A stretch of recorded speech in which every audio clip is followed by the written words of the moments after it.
Somewhere in your Bible, hidden in plain sight, there's a reference to a book you've probably never read. Most people don't even notice it. It flies right past in Joshua chapter 10, and again in Samuel chapter 1. Two separate books of the Bible, written centuries apart, both casually mentioning another book, like everybody already knew what it was. Is this not written in the Book of Jasher? That's the actual line. Not a footnote, not a legend added later. It's right there in the text you can open right now. And here's the part that should stop you cold. Nobody kept a copy, or did they? Because for over 2,000 years, people have been asking the same question. What happened to the Book of Jasher? Was it lost? Was it destroyed? Was it deliberately removed from the Bible by people who didn't want us reading what was inside it?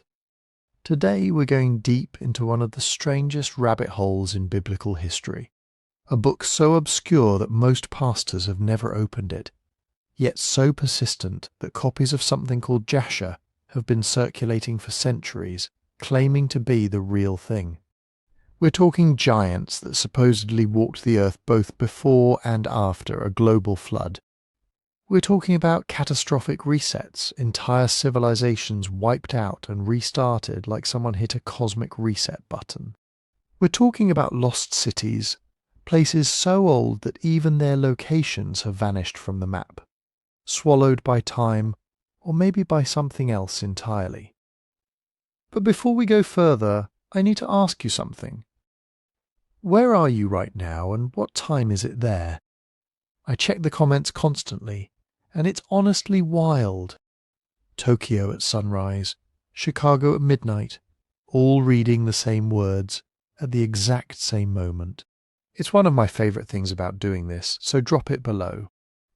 Let's see how far this thing travels.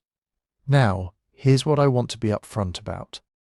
This is one of those topics where history, legend, and modern theory all tangle together until it's genuinely hard to tell where one ends and the next begins. There are real manuscripts here, and there are forgeries. There are ancient traditions, and there are 18th century hoaxes dressed up to look ancient. Some of what people claim about Jasher is backed by solid textual evidence. Some of it is pure speculation dressed up as fact, repeated so many times online that people assume it's settled history. It isn't. And I think that's actually what makes this so fascinating. We're going to walk through the evidence together, the real stuff and the shaky stuff, and let you decide what holds up. If you're enjoying deep dives like this one, following the show on Spotify genuinely helps more than you'd think. And if you've got 30 seconds, a 5-star review with the link down in the description keeps this whole thing going. I read every one of them, so here's where we're headed. We're going to figure out which Jasher we're even talking about, because there's more than one. We're going to trace how the Bible's canon actually got locked into place, and why some ancient books made the cut while others didn't. We're going to sit with the giants, the floods, the towers, the vanished cities, and by the end you'll understand exactly why this strange, obscure, almost forgotten book refuses to stay buried. Let's start by clearing up something that trips up almost everyone who goes looking for this book. When people say the Book of Jasher, they're usually not talking about the same thing. Not even close. It's a little like someone telling you they found the missing Atlantis document. Which Atlantis? Whose version? Written when? Same problem here. So let's go back to those 2 verses first, because they're the actual foundation of everything. Joshua chapter 10 mentions it during that strange moment when the sun apparently stands still in the sky, and the text just casually drops in, "Is this not written in the Book of Jasher?" Then centuries later, 2 Samuel chapter 1 does it again, quoting a lament for Saul and Jonathan, and citing the same source. 2 different authors, 2 different eras, both referencing a book like it was sitting on a shelf everyone had access to. Here's what that actually tells us, and it's important. It tells us there was some kind of source text, maybe a collection of songs, victory poems, historical records that ancient Israelite scribes considered reliable enough to cite. That's it. That's all the Bible actually gives us. It's a citation, the ancient equivalent of a footnote. It is not a promise that this book was ever considered scripture. It is not evidence that it was later banned, burned, or smuggled out of the canon by some council of shadowy editors. Being mentioned is not the same as being scripture, and being lost is not the same as being suppressed. Those are three completely different claims, and a huge amount of the confusion around Jasher comes from people quietly swapping one for another without noticing. So, what happened to this original source, whatever it was? Honestly, we don't know. It might have been a real physical scroll that simply didn't survive the centuries, which happened constantly in the ancient world. Papyrus rots, scrolls burn, libraries get sacked, or it might have been something looser, an oral tradition, a collection of songs passed around and eventually written down in pieces, never existing as one single standalone book at all. Either way, the original Book of Jasher, spelled with an A, mentioned in Joshua and Samuel, appears to be gone. Actually gone. Not hidden somewhere in a Vatican basement. Just gone, the way most ancient texts from that period are gone. But here's where things get genuinely tangled, because long after that ancient reference disappeared from history, other books started showing up centuries later, claiming the title Jasher for themselves. And this is the part almost nobody explains clearly. So let's slow down here. There are really two major candidates people mean today when they say the Book of Jasher. The first is a medieval Hebrew text called Sefer haYashar, which literally translates to something like the upright book, or the Book of the Just. This one has real manuscript history, real scholarly attention, and a plausible place in Jewish literary tradition. It's not ancient in the biblical sense, but it's not a modern con job either. We'll dig into what it actually contains a little later. The second candidate is the one most people online are actually thinking of when giants and lost cities come up, and it's an English-language text that first appeared in print in 1751, then resurfaced again in a more widely circulated edition in 1829. This version claims, right in its own introduction, to be a direct translation of an ancient Hebrew original, supposedly preserved since the time of Moses. That claim alone should make your eyebrows go up, and we're going to spend real time later unpacking why scholars overwhelmingly consider this version a forgery, and what the actual red flags look like when you know where to search for them. So already you can see the problem. We've got a lost ancient source mentioned in Scripture, a medieval Hebrew compilation with a similar name, and an 18th century English text claiming ancient origins that most historians reject. Three different objects, one recycled title. It's genuinely no wonder people online mash them all together into one mysterious removed book. And that brings us to the word that keeps showing up in video titles and forum threads. Removed. It sounds dramatic, almost like a conspiracy in a single syllable. But removed from what exactly? The Bible's canon wasn't some finished library that later got edited down, with books getting physically pulled off the shelf. Canon formation was a long, messy, gradual process across centuries, where different communities recognized different texts as authoritative at different times. A source getting cited without ever being included is not the same story as a book getting deliberately excluded. And a text simply failing to survive antiquity is not the same story as a text being suppressed by religious authorities. These get flattened into one simple narrative online, mostly because it was removed makes for a much better hook than it was probably never canonical to begin with, and also we don't have the original anyway. This is really the core confusion driving the entire Jasher mystery. People hear Apocrypha and assume forbidden. They hear pseudepigrapha and assume ancient conspiracy.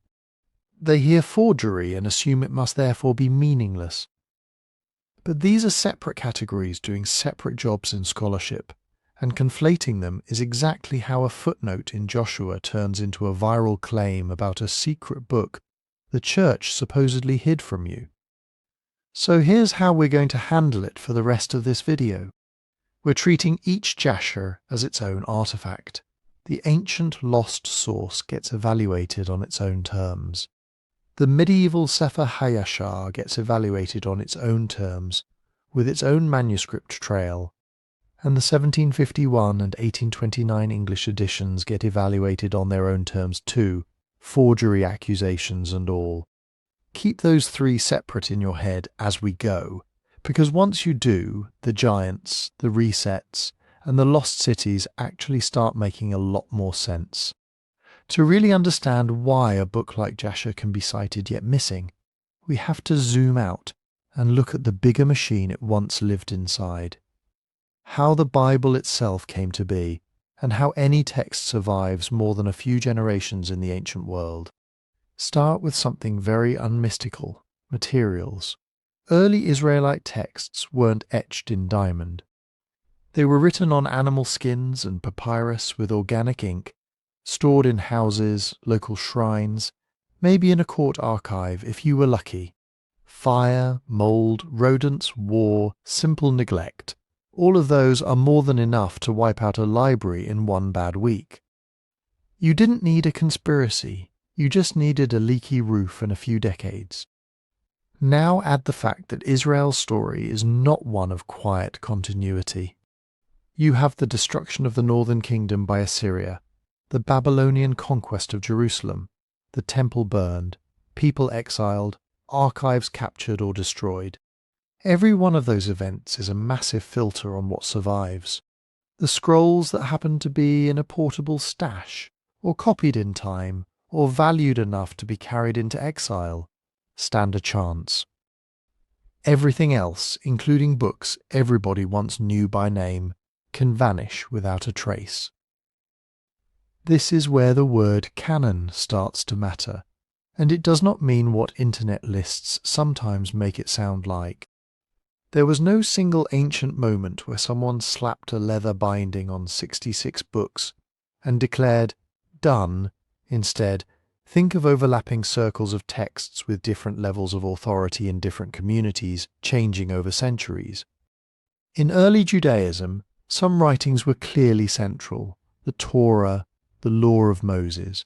Around that, you had prophetic collections, court histories, annals, wisdom literature, songs. Some of these were recopied obsessively, becoming what later Jews called Holy Scripture.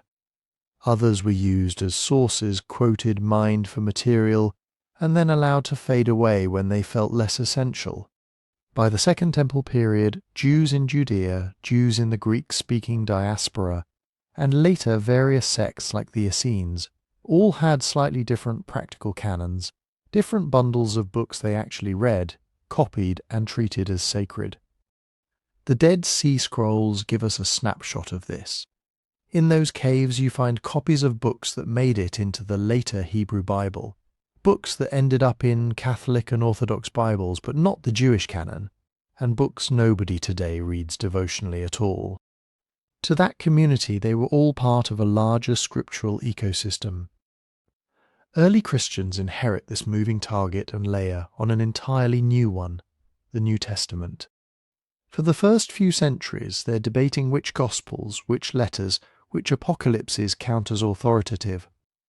Even when later councils talk about canon, they're formalizing habits that built up over time, not sitting down like a sci-fi writer's room and axing fan-favorite episodes.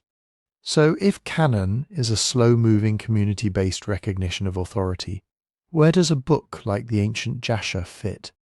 Most likely as one of those background sources that sat on a shelf beside the texts that would eventually become scripture. Think of it like this: in a modern history book you might see footnotes to diaries, government memos, court transcripts, newspaper articles. The book you read is canonical in your classroom. The documents it cites are not. Biblical writers do something very similar. You see references to the Book of the Wars of the Lord, the Chronicles of the Kings of Israel, the Chronicles of the Kings of Judah, and yes, the Book of Jasher. These probably included royal annals, court records, victory songs, prophetic collections, maybe even epic poetry. The biblical authors dip into that archive, quote a poem here, summarize a battle there, and then move on. The source remains a source. It doesn't automatically get promoted to scripture. Citations like that tell you at least two things. First, the writers cared about anchoring their narratives in recognizable records. They weren't just inventing everything from scratch. Second, they assumed their audience knew about these works. Is this not written? Only works as a rhetorical move if people actually nod along and say, yeah, we've heard of that. What those citations do not tell you is that every reference book was ever in the sacred canon, or was later ripped out. A cited work can be lost for the same boring reasons any ancient book disappears. Nobody recopied it enough times in enough places for it to survive the centuries. When resources are limited, scribes prioritize. Torah gets copied before a now obsolete royal archive. Psalms get copied before a battle report from 3 dynasties ago. And scribes themselves are the unsung evolutionary force in all of this. They choose what to copy, how to organize it, when to update language, when to harmonize 2 conflicting traditions into one smoother narrative. When Jewish exiles in Babylon and later Persian-era Judeans begin gathering their core texts, they're not just preserving, they're editing, arranging, and sometimes stitching together multiple source strands. That's part of why Genesis reads the way it does. It likely carries traces of older, parallel traditions woven into a single continuous story. Over time, as older independent scrolls wear out or are destroyed, all that survives of them is what got absorbed into these more central texts. You end up with biblical books that are like composite fossils. They contain fragments of earlier songs, court records, ancestral lists, and prophetic oracles that once may have circulated on their own. Once those older sources disappear, later readers notice the seams. They see narrative gaps, strange repetitions, tantalizing references to missing works. And human nature kicks in. Communities who love these stories start filling the spaces. They expand on Genesis with new legends about the patriarchs. They retell the Exodus with extra speeches, new miracles, added villains. They harmonize contradictions with clever backstory. That's where we get things like Jubilees 1 Enoch, and, much later, works that take up the name Jasher again. So when someone says they removed the Book of Jasher from the Bible, it flattens a whole messy organic process into a single dramatic act. In reality, what we see is more like survival of the most copied. Certain texts were copied, cherished, recited, and recopied until they formed a stable canon. Others were mined for material, cited, chopped up, and eventually allowed to die. Not because some council in a smoky back room declared them forbidden, but because history, disaster, scribal choices, and shifting communal needs decided which scrolls got another generation and which ones didn't. And it's out of that landscape of vanished sources and persistent gaps that later books called Jasher will emerge, trying to rebuild, expand, and sometimes reinvent the stories whose original scaffolding we can only glimpse in those ancient footnotes. By the time we meet something actually called Sefer haYashar, in a complete form, we're not in the age of Davidic court scribes anymore. We're deep into the medieval Jewish world, centuries after the biblical canon had effectively settled. And what this Sefer haYashar is doing is very different from whatever that ancient Book of Jasher once was. Think of it less like a missing puzzle piece finally recovered, and more like medieval fan fiction with a theological agenda. In this context, fan fiction isn't an insult. It's a description of the genre. The medieval Sefer haYashar takes the familiar skeleton of Genesis and early Exodus and wraps it in muscle and skin, long dialogues, inner thoughts, backstories, side quests. It doesn't overthrow the Bible's plot, it fills in every narrative silence it can find. Genesis says almost nothing about Abraham's childhood. Sefer haYashar gives you episodes about his early life, his awakening to monotheism, his confrontations with idol worshippers. The Bible gives Jacob and Esau a few tense moments and a birthright incident. Sefer haYashar turns their rivalry into a sprawling drama with detailed motives and elaborate schemes. It runs straight through the patriarchs and into the Exodus cycle. You get extended scenes of the Israelites under Egyptian oppression. Behind the scenes looks at Pharaoh's court, extra speeches by Moses and Aaron, where the biblical text moves with a strange, sometimes abrupt rhythm, jumping from one event to another. Sefer haYashar lays down connective tissue. It wants a smooth, psychologically coherent story. Why write something like that in a later period? Because by the Middle Ages, Jews are living inside a scriptural universe that is both deeply known and full of uncomfortable questions. Rabbis, teachers and storytellers are continually confronted with gaps, contradictions, and morally difficult episodes. Kids in a study hall want to know, why did this patriarch act that way? What was Sarah thinking here? How exactly did this event play out? One response is legal and philosophical commentary, the classic rabbinic move. Another is narrative harmonization. You retell the story in a way that keeps the Bible's authority intact, but plugs the holes. You weave together earlier midrashic traditions, folk legends, and your own imagination into a single, user-friendly epic. Sefer haYashar is that kind of project. You can almost feel the pressure points it's trying to relieve. A line in Genesis that seems to make a patriarch look weak or morally compromised gets massaged. Extra dialogue is added so the character can explain themselves, or an unseen circumstance gets introduced that makes their choice more palatable. Tensions between different biblical timelines get smoothed out with clever synchronizations. Events that in the Bible feel abrupt or random are given long build-ups and clear causes. Underneath you can see the machinery. Sefer haYashar is drawing not just from the plain biblical text, but from centuries of post-biblical Jewish tradition, midrashim, Talmudic hints, legendary expansions already circulating orally or in scattered writings. It doesn't present itself as a modern, critical synthesis. It narrates as if this is simply how it all happened.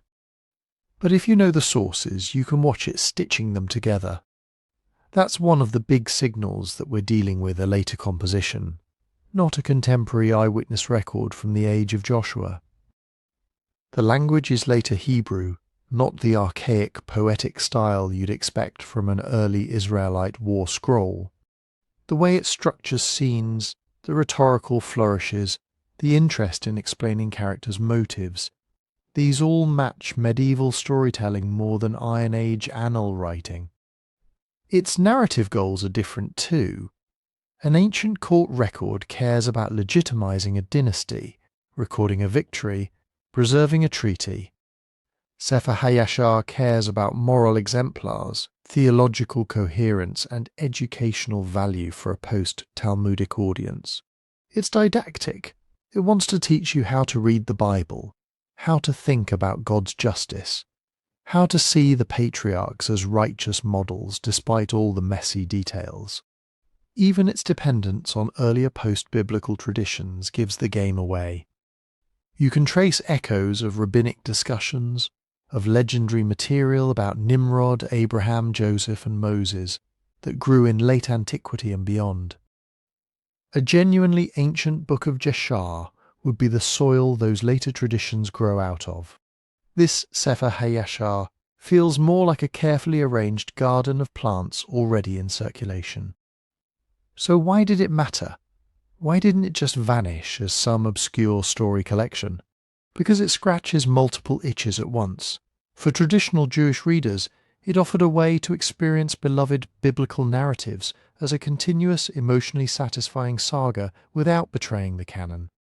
You weren't replacing Genesis and Exodus, you were walking inside them, guided by a text that seemed to respect their authority while giving you the richness a bare-bones narrative lacks.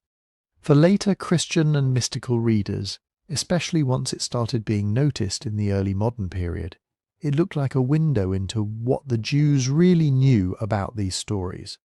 That aura of insider tradition gave it staying power. People wanted a book that could both agree with the Bible and reveal things the Bible left out. And for anyone fascinated by giants, pre-flood worlds and lost civilizations, a work like Sefer haYashar is a goldmine, because it doesn't have the same editorial restraint the biblical canon ended up with. It can amplify hints, expand minor mentions into full-blown narratives, and stitch scattered motifs into a single sweeping storyline. But that's exactly why we have to be clear about how to treat it. If you approach Sefer haYashar as an eyewitness document from patriarchal times that someone maliciously removed from the Bible, you're going to misread both it and the canon. You'll confuse medieval narrative theology with ancient primary source material.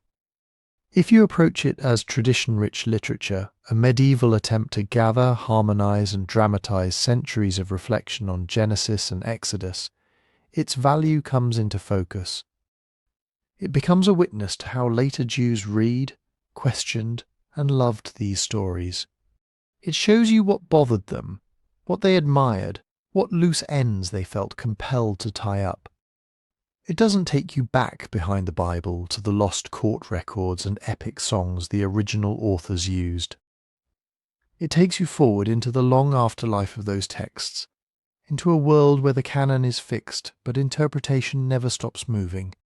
And that distinction matters because when we turn to the next stage in the Jasher story, the English Book of Jasher that explodes onto the scene in the 1700s and 1800s, people will start blurring those lines on purpose. They'll lean on the mystique of the name, the gaps in the Bible, and the very real medieval Sefer haYashar to sell something new as something unimaginably old. When the name Book of Jasher reappears in English in the 1700s, it doesn't tiptoe in. It arrives with a trumpet blast. In 1751, London readers are offered a volume claiming to be the long-lost Book of Jasher, translated into English from the original Hebrew. No modesty, no hedging. This, the title implies, is the very book Joshua and Samuel mention. The missing piece has been found. For a public already primed by antiquarian fever, prophetic speculation, and a growing obsession with biblical mysteries that claim hits like caffeine. Here, supposedly, is a text older than most of the Bible, handed down through secret channels, now finally revealed. There's just one problem almost as soon as scholars and careful readers start poking it. The seams show. The 1751 Jasher reads like someone in the early modern period, trying to sound ancient. The vocabulary doesn't match what you'd expect from real biblical-era Hebrew. The style leans into the King James English voice but can't quite keep it consistent. You get turns of phrase and theological concerns that feel much more at home in the post-Reformation world than in the Age of David. And the provenance, the how did this get to us? Story is suspiciously foggy. Genuine ancient texts have biographies. You can trace where they were copied, who cited them, which libraries they passed through. The 1751 Jasher doesn't have that. It more or less appears from nowhere, with grand claims and no credible manuscript trail. That's a classic red flag. So scholars in that period start calling it what it almost certainly is, a forgery, or at best a pious pastiche trying to cash in on the aura of a biblical title. It never gains serious traction in academic circles. Over time it quietly slides into the category of curiosities. Interesting as an example of 18th century religious imagination, not as a genuine ancient source. But the story doesn't end there. In the early 1800s, another Book of Jasher surfaces, this time tied indirectly to the real medieval Sefer haYashar we just talked about. A Hebrew edition is printed in 1625 in Venice. Centuries later, in 1829, an English translation of that medieval work appears in New York. It leans hard into the biblical references to Jasher and presents itself, in the preface and marketing, as the very book Scripture mentions. The claim lands differently. Unlike the 1751 Forgery, this 1829 Jasher isn't wholly invented. There is a Hebrew text behind it, a text we can actually examine, compare, date, and situate in the medieval world. But the way it's framed to the public blurs the line between medieval expansion and ancient lost book. Again, the red flags start waving. First, anachronisms. The content of the Hebrew Sefer haYashar is packed with ideas, narrative techniques, and intertextual nods that only make sense in a post-biblical, post-rabbinic environment. It clearly knows later Jewish traditions. It alludes to interpretive moves found in the Talmud and Midrash. It harmonizes problems that only became problems once the canon was fixed, and scholars began arguing over it. That's not how a pre-monarchic war scroll behaves. That's how a medieval storyteller behaves. Second, linguistic issues. The Hebrew of Sefer haYashar is not the archaic, fractured, poetry-heavy language you find in the oldest strata of the Bible. It's later, smoother, shaped by many centuries of Hebrew's evolution. It fits alongside other medieval compositions, not alongside Judges 5 or Deuteronomy 32. Third, manuscript history. The trail doesn't go back to some Qumran-style cave or a continuous, well-documented chain of synagogue use.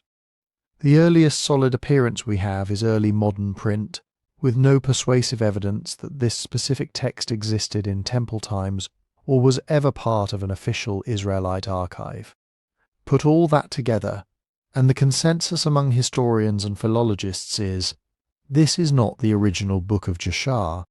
It is a later work that borrows the biblical name and fills in biblical stories, exactly the way we just saw medieval Sefer haYashar doing.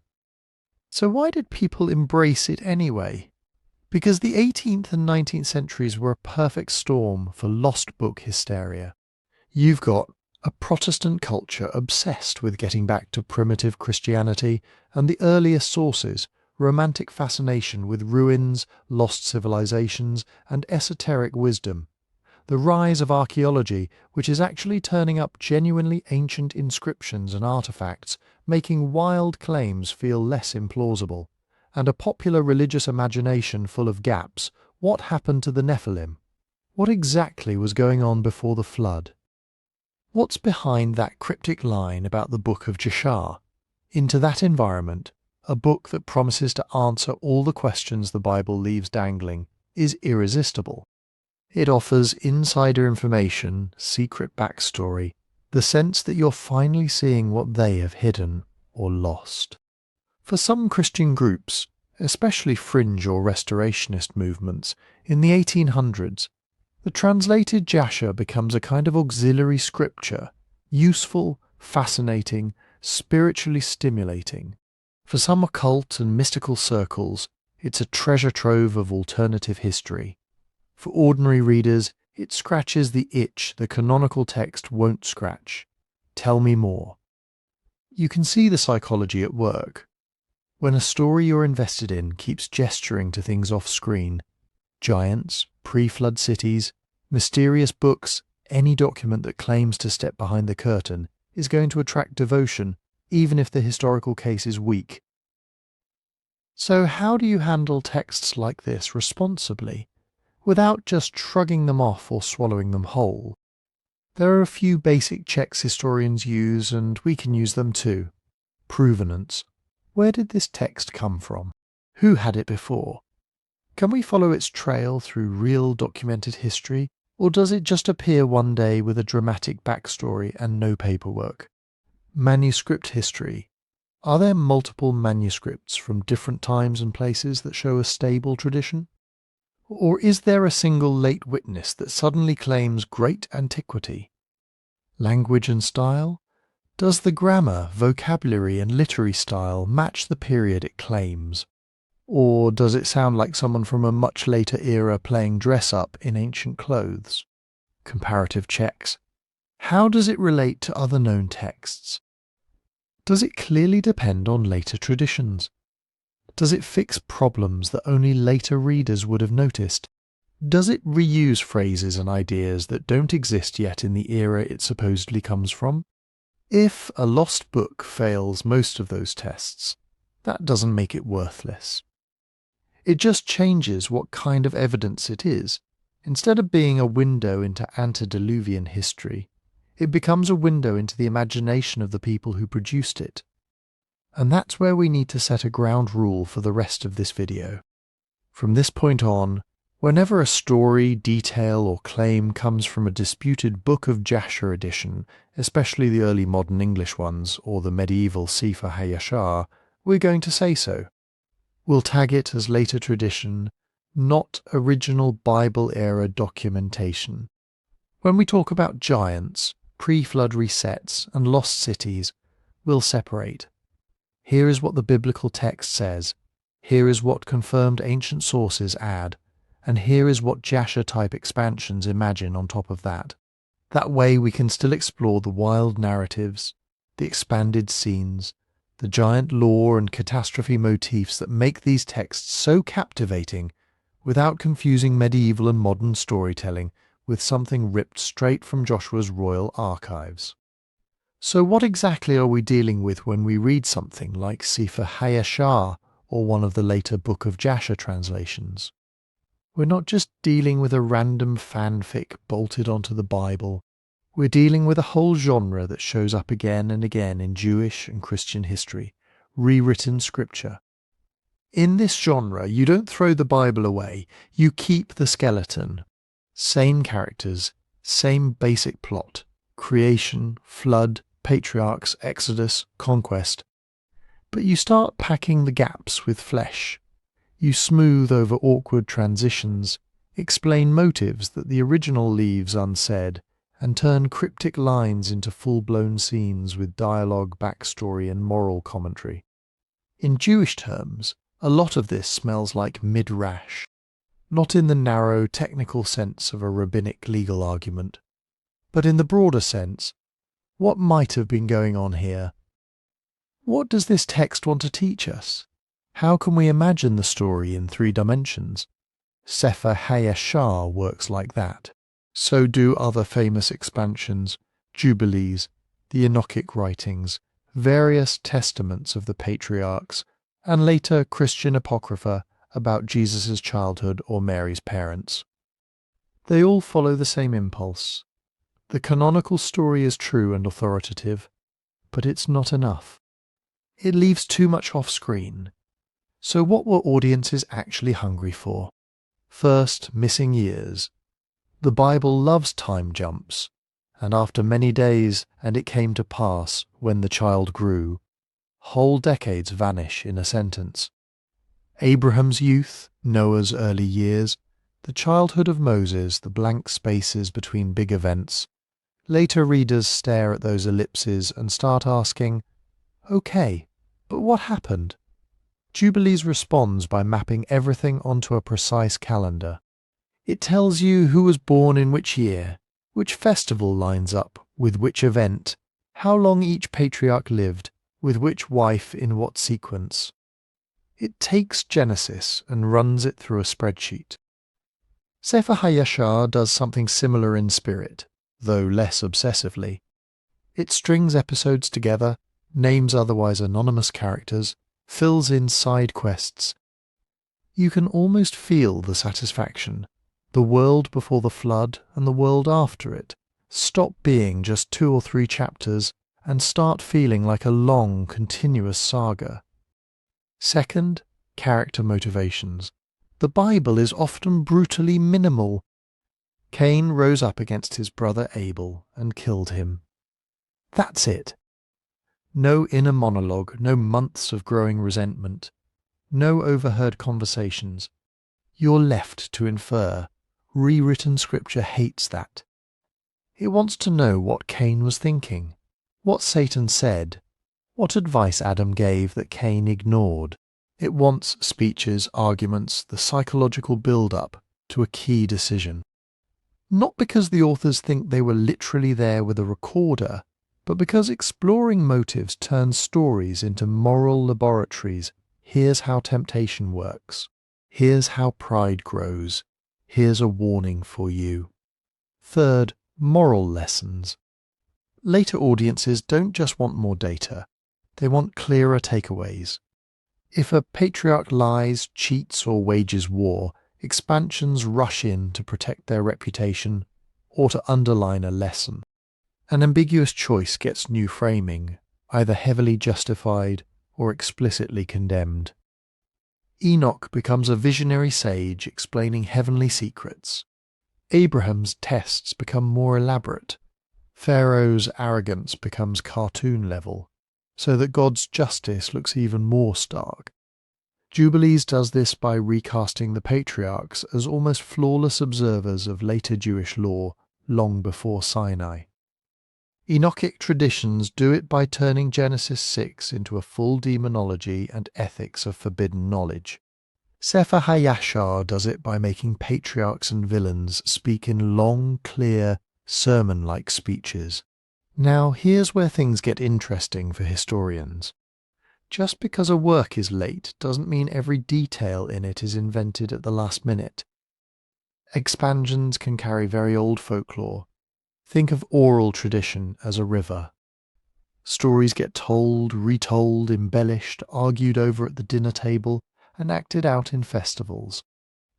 Most of that talk never gets written down. Once in a while, a later author comes along, scoops up a bucket of that river, and freezes it into text. A medieval compiler might include a legend about Nimrod's arrogance, a particular story about Og, the giant clinging to the ark, or a saying about Enoch teaching calendrical wisdom. That specific arrangement might be medieval. The legend itself might be centuries older, circulating in synagogue sermons, village storytelling, or earlier books we've lost. You see this with Enoch. The Enochic writings we have look like they came together over a long period, from at least the 3rd century BCE. But they preserve ideas about watchers, giants, heavenly tablets, and primordial wisdom that are probably older than the final book. Jubilees is late Second Temple, but its way of reading Genesis reflects arguments and anxieties that had already been alive in Jewish circles for generations. Sefer haYashar sits even later, but it can still embed stray pieces of older lore that survived in midrash circles or regional traditions. That doesn't turn it into a time machine. It does mean you can't just dismiss every single detail as made up last week. You have to ask, is this echoing something we see in other sources? Or is this a unique flourish that likely tells us more about the Middle Ages than about Abraham?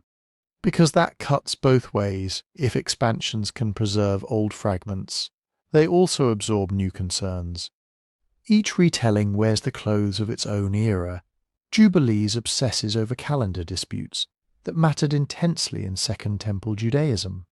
Enoch fixates on corruption among priests and oppressors, mirroring political tensions before the Maccabean revolt.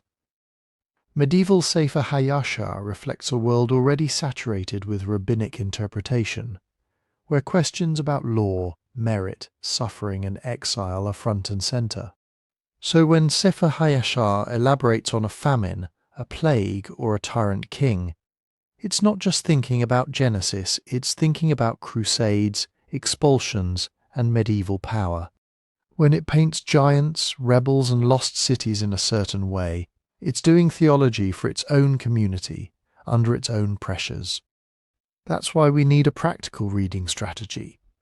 When you pick up Jasher-type material and read about giants, world resets, or antediluvian technology, ask 2 separate questions at the same time. First, what is this doing inside the story? How is it trying to solve a narrative problem? Fill a gap, explain a motive, sharpen a moral, create awe or fear. That's the narrative function. Second, What, if anything, is this claiming about history? Does it make a concrete, checkable statement, dates, places, new events, or is it more like a homily in story form, dramatizing ideas we already see hinted at elsewhere? Once you separate those, the whole thing becomes less all or nothing. You don't have to either canonize Jasher or throw it in the trash. You can mine it.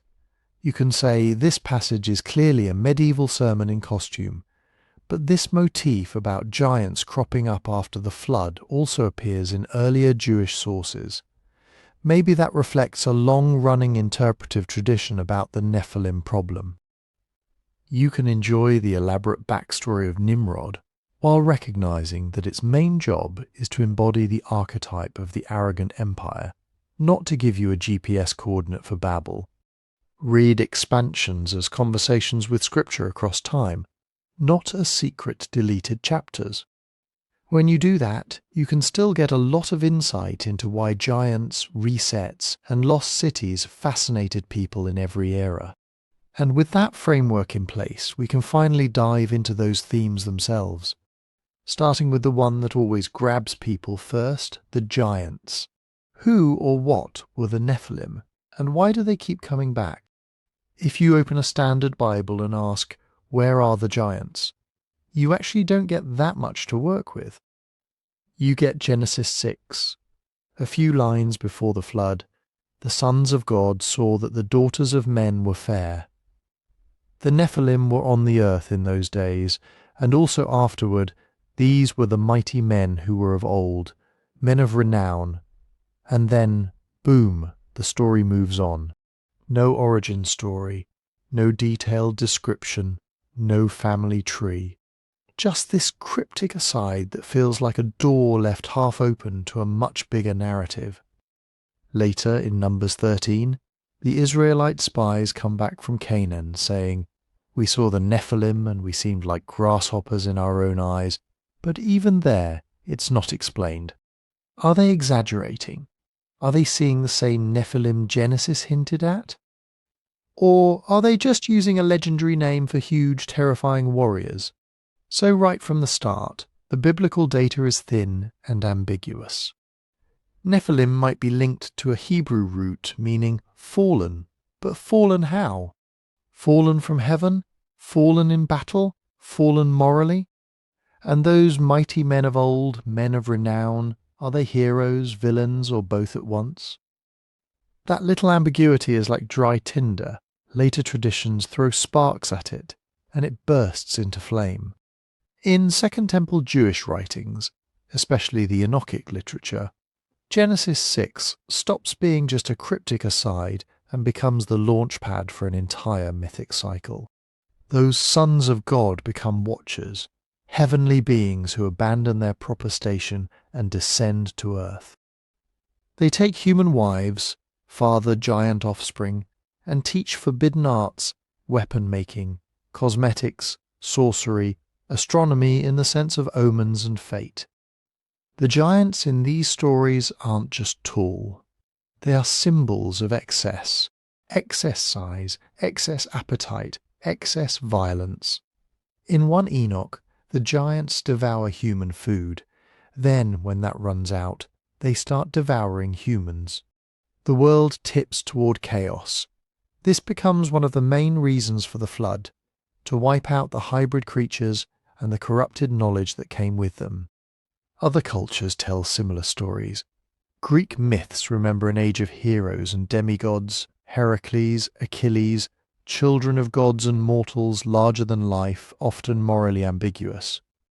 Mesopotamian kings in the Sumerian king list have impossibly long reigns before a great flood. The pattern repeats, a time when beings more than human walked the earth, then a catastrophe, then a new, more normal age. So you start to see multiple layers at work. On one level, giants function as mythic memory, maybe dim recollections of unusually tall warrior classes, or neighbouring peoples with different physiques, or even Ice Age megafauna get folded into stories. Oral tradition doesn't preserve census data. It preserves impact. They were huge. They were unstoppable. They were like gods. On another level, giants become moral warning labels. The Watchers and their offspring are what happens when boundaries break, between heaven and earth, between knowledge that helps and knowledge that corrupts, between human hunger and monstrous appetite. In that sense, the Nephilim story isn't primarily about height. It's about limits, but were they real? Ancient and modern readers line up in a few different camps. Some take the language literally. There really were hybrid beings, half-divine giants walking around before the flood and possibly after. In this view, archaeology just hasn't caught up yet, or the evidence was destroyed. Others see legendary hyperbole. Giants is what you call terrifying warriors from the vantage point of a small, threatened group. The way we say, that guy's a giant about a tall basketball player, or they're monsters about a brutal army. The point is psychological scale, not anatomical measurements. Still others read it symbolically.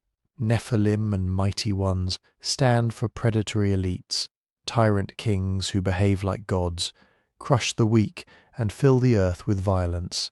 That reading fits well with the biblical theme that human wickedness, not just weird biology, is what triggers the flood. You don't have to pick exactly one of those and bet your life on it. Traditions often blend them. A real memory of imposing warriors can get retold with legendary exaggeration and symbolic meaning layered on top. Over centuries, those layers fuse. This is exactly the space where Jasher-type texts like to play, where the Bible tosses you 5 puzzling words. The Nephilim were on the earth. Jasher wants scenes, names, conversations. It wants to show you how giants strutted around, how ordinary people reacted, how their violence escalated. It amplifies the hints, taller, stronger, more arrogant, more corrupt. In many Jasher versions, pre-flood giants become a whole subplot. They build cities, oppress people, wage wars, blaspheme, experiment. The flood doesn't just wash away generic wickedness, it becomes a surgical strike against a monstrous ruling class. And then there's the also afterward problem. If the flood supposedly wipes out everyone but Noah's family, why do giants show up again in Numbers, Deuteronomy, Joshua? Different Jasher traditions and Midrash try to solve that puzzle with creative explanations. A surviving giant, a daughter carrying tainted bloodlines, a second outbreak of similar beings.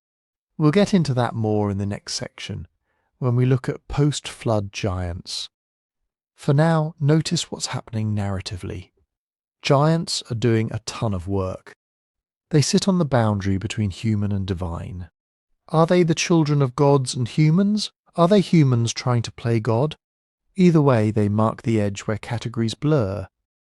They embody fear of chaos. When you describe a world where violence spirals out of control, where powerful people treat everyone else as prey, it's natural to reach for oversized images. Huge bodies, insatiable hunger, unstoppable force. That's what social breakdown feels like from the ground. They also help explain the origin of violence. Instead of saying, we just got a little more selfish, these traditions say, no, something broke. A line was crossed. Beings arrived or arose who weaponized knowledge and power in a new way. Giants become a personified answer to the question, how did the world get this bad? You can see why that theme becomes a cultural magnet.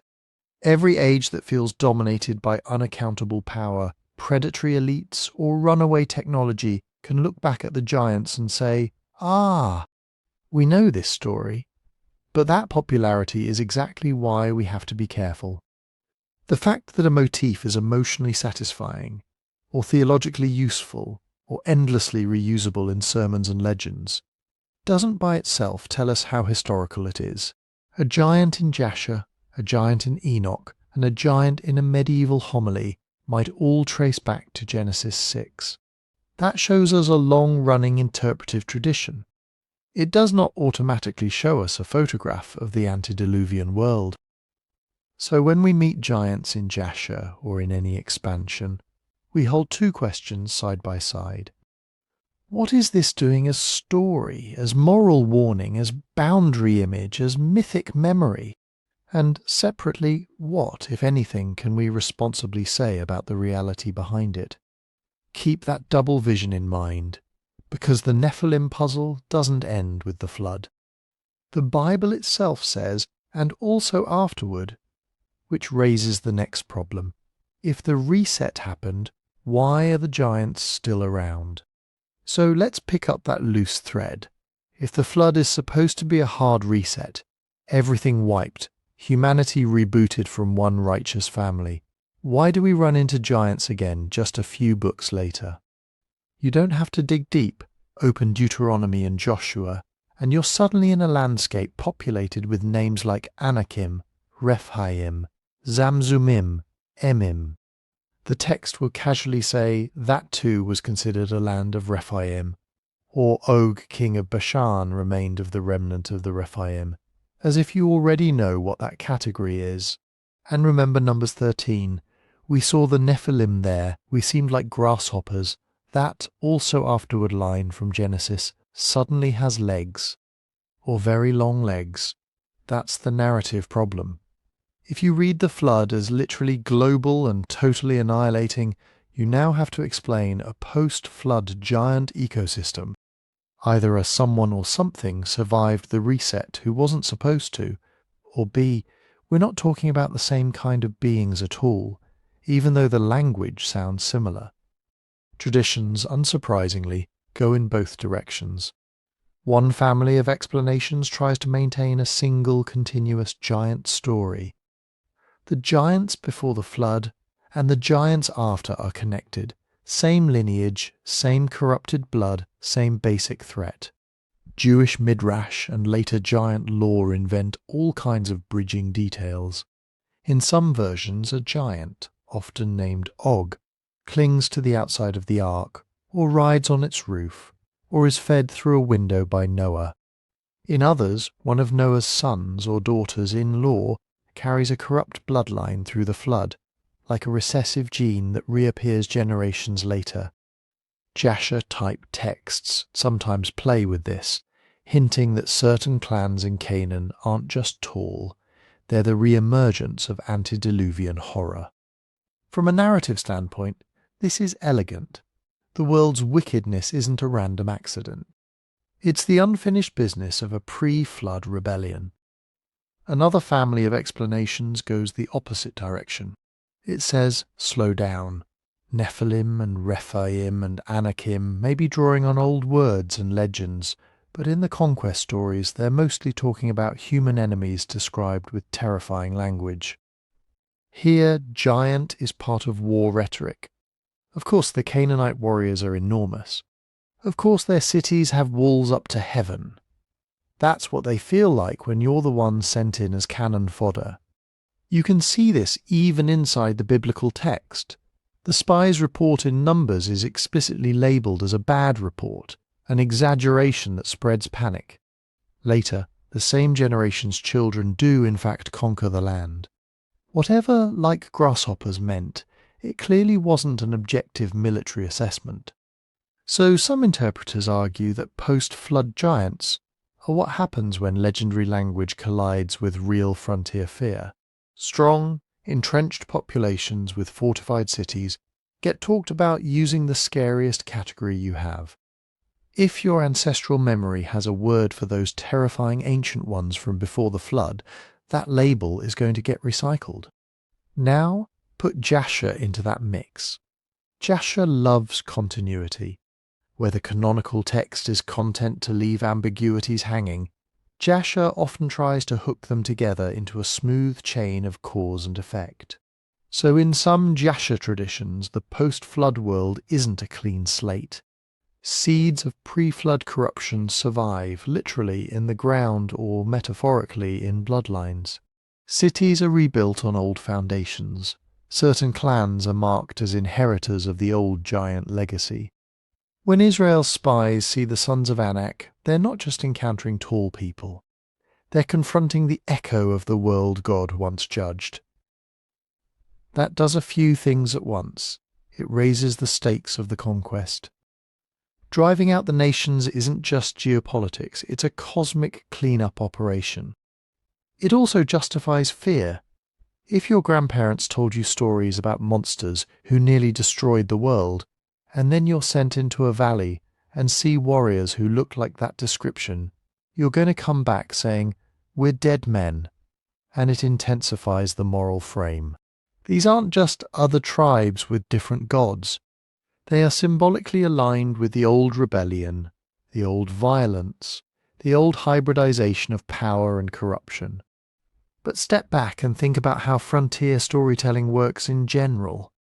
Any society moving into contested territory tells stories about the people already there. Those stories might contain accurate memories. Yes, they really were expert warriors, or very tall compared to us, or had chariots when we didn't. But those facts get wrapped in legend, fear, and propaganda.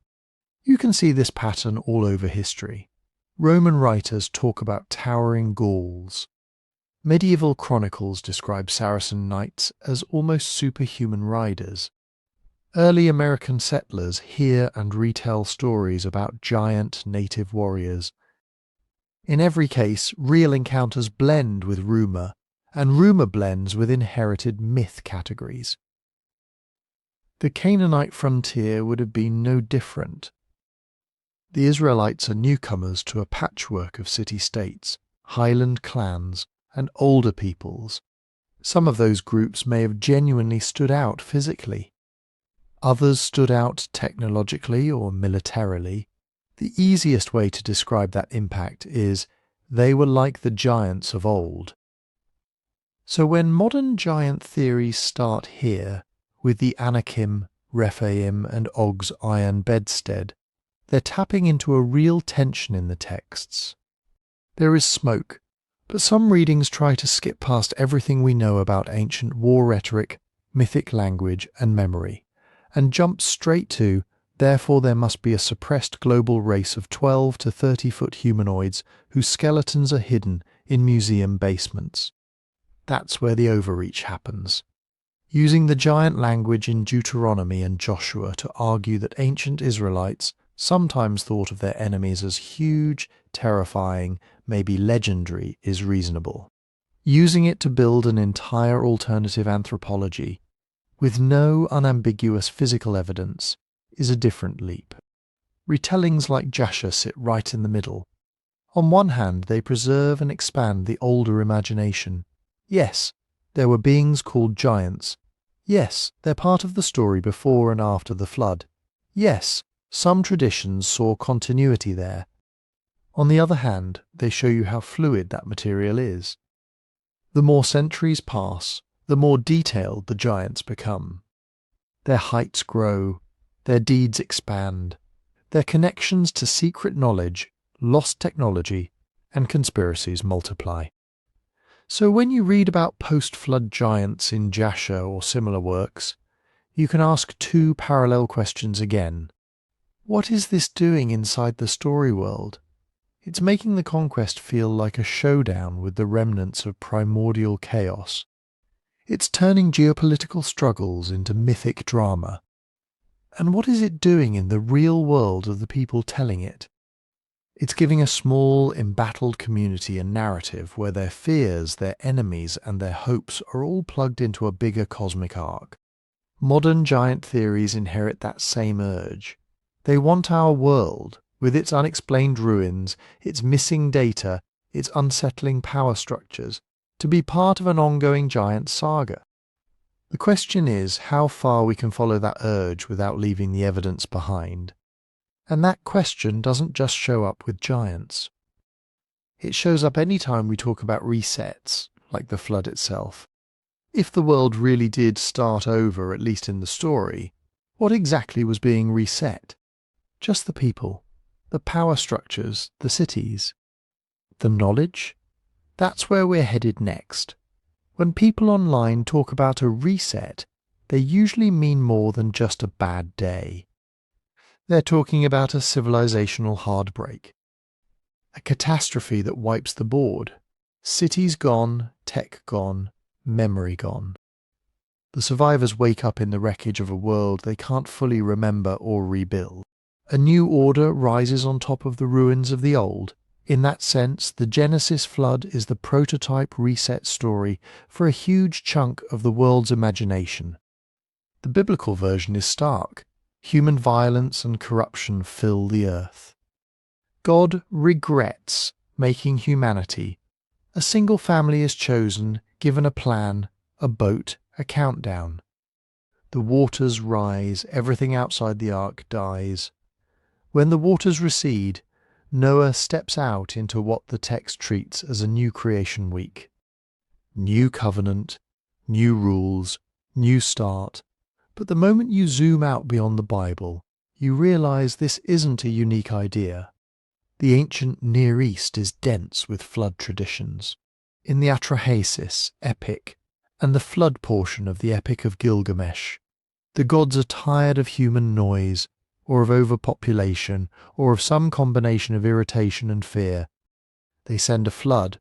One man is warned, builds a boat, saves animals. The waters cover the land. Birds are sent out to test if it's safe. The boat rests on a mountain. A sacrifice is offered afterward, and the gods smell the pleasing aroma. The motifs overlap almost uncannily. Righteous or favoured survivor, divinely revealed construction plan, animals in pairs, mountain landing, bird reconnaissance, post-flood sacrifice, blessing or promise. But the messages diverge. In Mesopotamian stories, the gods are often capricious. They regret the destruction because they're hungry for offerings. The flood is a tantrum they half walk back. Humanity survives as a kind of uneasy compromise. In Genesis, the flood is moralized. It's not about human noise. It's about violence and corruption. The reset is framed as a just judgment, and the covenant afterward is a promise not to do this again on a global scale. The rainbow isn't a snack alarm for the gods. It's a sign of constraint. Jasher-type expansions lean into that moral framing and start filling the blank spaces. Where Genesis is compressed, Jasher stretches. It gives you longer timelines for pre-flood generations, more explicit descriptions of their sins, detailed social breakdown. It doesn't just say the earth was filled with violence. It tells you how exploitation, weird hybridization stories, unjust rulers, corrupted legal systems. Pre-flood rulers don't just get a line or two, they get episodes. They hold feasts. They mock Noah. They weaponize knowledge. In some retellings, they build massive structures or cities specifically as a defense against any divine judgment. Think early Babel energy before Babel. That does something to the reset theme. It turns the flood from mysterious divine overreaction into predictable endpoint of a long moral slope. The narrative logic is, given enough time, humans will use power to entrench injustice and hoard secret knowledge. Given enough time, that system becomes unreformable. A reboot isn't arbitrary. It's the only way to clear out a corrupted operating system. And notice what gets lost in that reboot. Not just lives, but techniques. Metals, medicines, engineering tricks, maybe writing systems. All of it suddenly recoded as dangerous. Antediluvian. That becomes a powerful explanation tool. If your community looks around at megalithic ruins, you don't know how to build if you have vague stories of the ancients who knew the courses of the heavens, or who could move stones you can't even budge. A flood reset story packages that loss. Why don't we know how they did it? Because God wiped it all for a reason. Because that knowledge was tied to a corrupt order. Because the library was burned by water. That's how catastrophes become theological explanations for knowledge gaps. They also become social explanations. If a priestly group controls whatever scraps of before the flood lore remain, that lore has enormous prestige. It's sacred, dangerous, and mediated. You don't just get to experiment with it. The story of the reset becomes a warning label on certain kinds of curiosity. From a historical angle, can we line any of this up with real events? We can say a few things without stretching. We know the ancient Near East experienced significant regional floods. The Euphrates and Tigris floodplains have left thick layers of river sediment in some early cities. Archaeologists have found flood deposits at places like Shurapak that interrupt early occupation layers. There are also episodes of regional collapse. City-states abandoned, trade routes disrupted, populations shifting. What we can't do with high confidence is point to a single geologically global flood that drowned every mountain. The physical evidence doesn't match that picture. What we do see is a patchwork of big, terrifying local disasters in a landscape of rivers that regularly overrun their banks. It's easy to imagine how one especially catastrophic event, or a cluster of them over a few generations, could fossilize into a collective memory. Every flood season after that is retold in its shadow. The worst one becomes the flood. Over centuries, that memory gets theological weight. The gods did it. They judged. They restarted. Jasher-style texts live in that space between memory and myth. They take the canonical story, plug it into a more granular timeline, and say, let's show you exactly how society decayed to that point and what was lost. And that pattern doesn't stay in the ancient world. Reset narratives explode in modern alternative history circles. Sometimes it's the Younger Dryas impact hypothesis, a comet or asteroid around 12,800 years ago that may have contributed to climate shifts. Sometimes it's imagined pole shifts, plasma events, or mud floods. The core story is similar. An advanced civilization wiped almost clean, leaving only ruins and a few bloodlines. The survivors are downgraded. The old knowledge is hoarded or suppressed. The public history we're told starts after the reset. Why does that idea have such a hold? Partly because our world is full of discontinuities. Technologies appear, disappear, and reappear. Languages shift. Empires rise and vanish. Archaeology is always partial. There are gaps you can drive 1,000 theories through. A reset story ties those gaps together into something emotionally satisfying. It also maps neatly onto our experience of sudden change. World wars, pandemics, financial crashes, climate disasters, they feel like mini resets. Whole ways of life vanish in a decade. It's not hard to imagine a bigger version turning our entire civilization into somebody else's legend. And just like in ancient flood stories, reset narratives come with moral and political freight. Sometimes the old world was wicked and deserved to fall. Sometimes the old world was a golden age, and we're the degraded leftovers.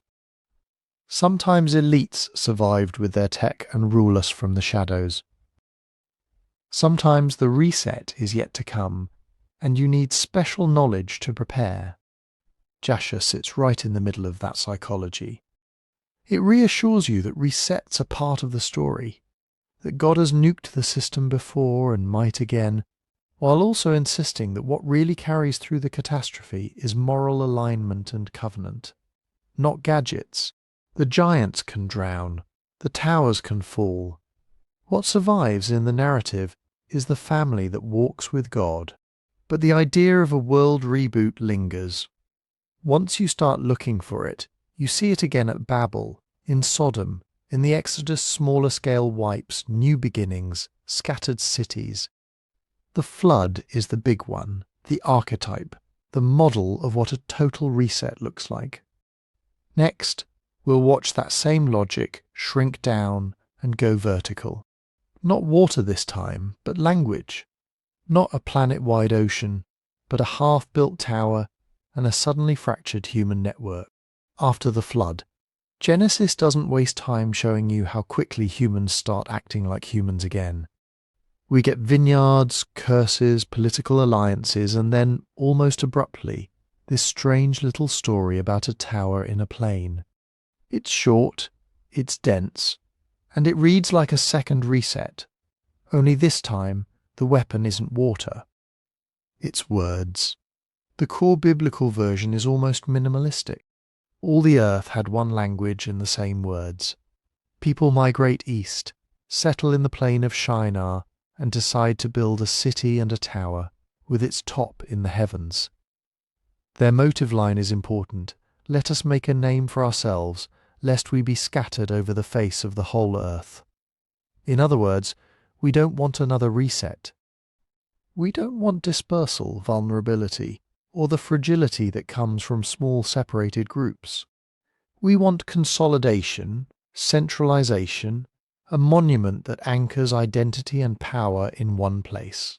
In Genesis, God comes down to see what they're doing and basically says, if this is what unified humans can pull off now, nothing will be impossible for them. So he scrambles their language, they can't cooperate, and the project collapses. The city is left unfinished. The place gets called Babel because their God confused the language of all the earth. No flood, no mass death, just a hard breakup of human networks. A social reset. Jasher-type expansions take that skeletal outline and flesh it out in dramatic detail. Suddenly, the tower isn't just tall, it's absurdly tall, sometimes described in measurements that push it into the realm of fantasy architecture. Workers die falling from the top, and in some retellings, no one cares about the person, only the lost brick. That's social critique, technology and empire reducing human life to expendable units. The motives get sharpened too. In Genesis, make a name is ambiguous. In expansions, it can become outright defiance. Some builders want to reach heaven to fight God. Others want to put an idol on top and shoot arrows into the sky. There's even a strand where they plan the tower as flood-proof, explicitly designed so that if God ever tries a water reset again, they'll survive above the waves. Now you've got tech anxiety baked in. The tower is not just a building, it's a preemptive strike against divine control. Human engineering as a shield against judgment. Human centralization as a workaround to the vulnerability exposed by the flood. And the consequence in these expanded stories isn't just everyone starts speaking different languages one morning. You get scenes of chaos on the construction site. Supervisors shouting orders no one understands. Clashes turning violent because the shared symbolic system, language, is gone. Labour stops not because of broken stone but broken communication. In that sense, Babel is a targeted reset. The physical structures remain. The plain of Shinar is still there. The partially built city may still be looming over the landscape, but the human ability to coordinate at that scale, across clans, across regions, toward one colossal project that gets shattered. To ancient listeners who had seen or heard of Mesopotamia's great building programs, this would not have been abstract. The land between the rivers was dotted with stepped temples, ziggurats, massive brick mountains that linked earth and sky in the imaginations of the people who built them. Cities like Babylon and Ur had central temple towers rising over flat river plains. Inscriptions from kings brag about making their bricks, raising their heights, binding heaven and earth. It doesn't take much to see Babel as a memory or a critique of that world. A proud imperial centre in the lowlands, drawing in labour from all directions. Bricks baked in kilns instead of quarried stone, exactly what Genesis mentions. A project so big it becomes the symbol of a whole civilization's ambition. The text might not be pointing to one specific tower you can put on a map, but it's working with the imagery of real Mesopotamian power, cities, temples, bureaucracy, and the feeling that everything important is concentrated in that one imperial core. From there, interpreters have taken Babel in wildly different directions. One reading treats it as a literal linguistic explosion. Once upon a time, one tongue. After the tower, a sudden branching into dozens or hundreds of mutually unintelligible languages.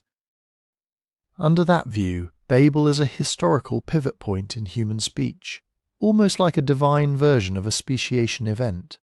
Another reading treats it as symbolic shorthand. Human language diversity is real and old.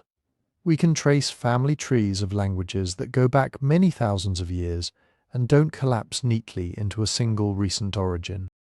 On that view, Babel isn't a lab report on phonetics. It's a theological story about pride, centralization, and why the world is full of cultures that don't automatically understand each other. God confused their language becomes God broke up their imperial monoculture. That symbolic approach fits with something we know from history. Big empires love one language, a prestige tongue of power, administration and religion. Sargon's Akkadian, later Aramaic, later Greek, later Latin. Each serves as a unifying code.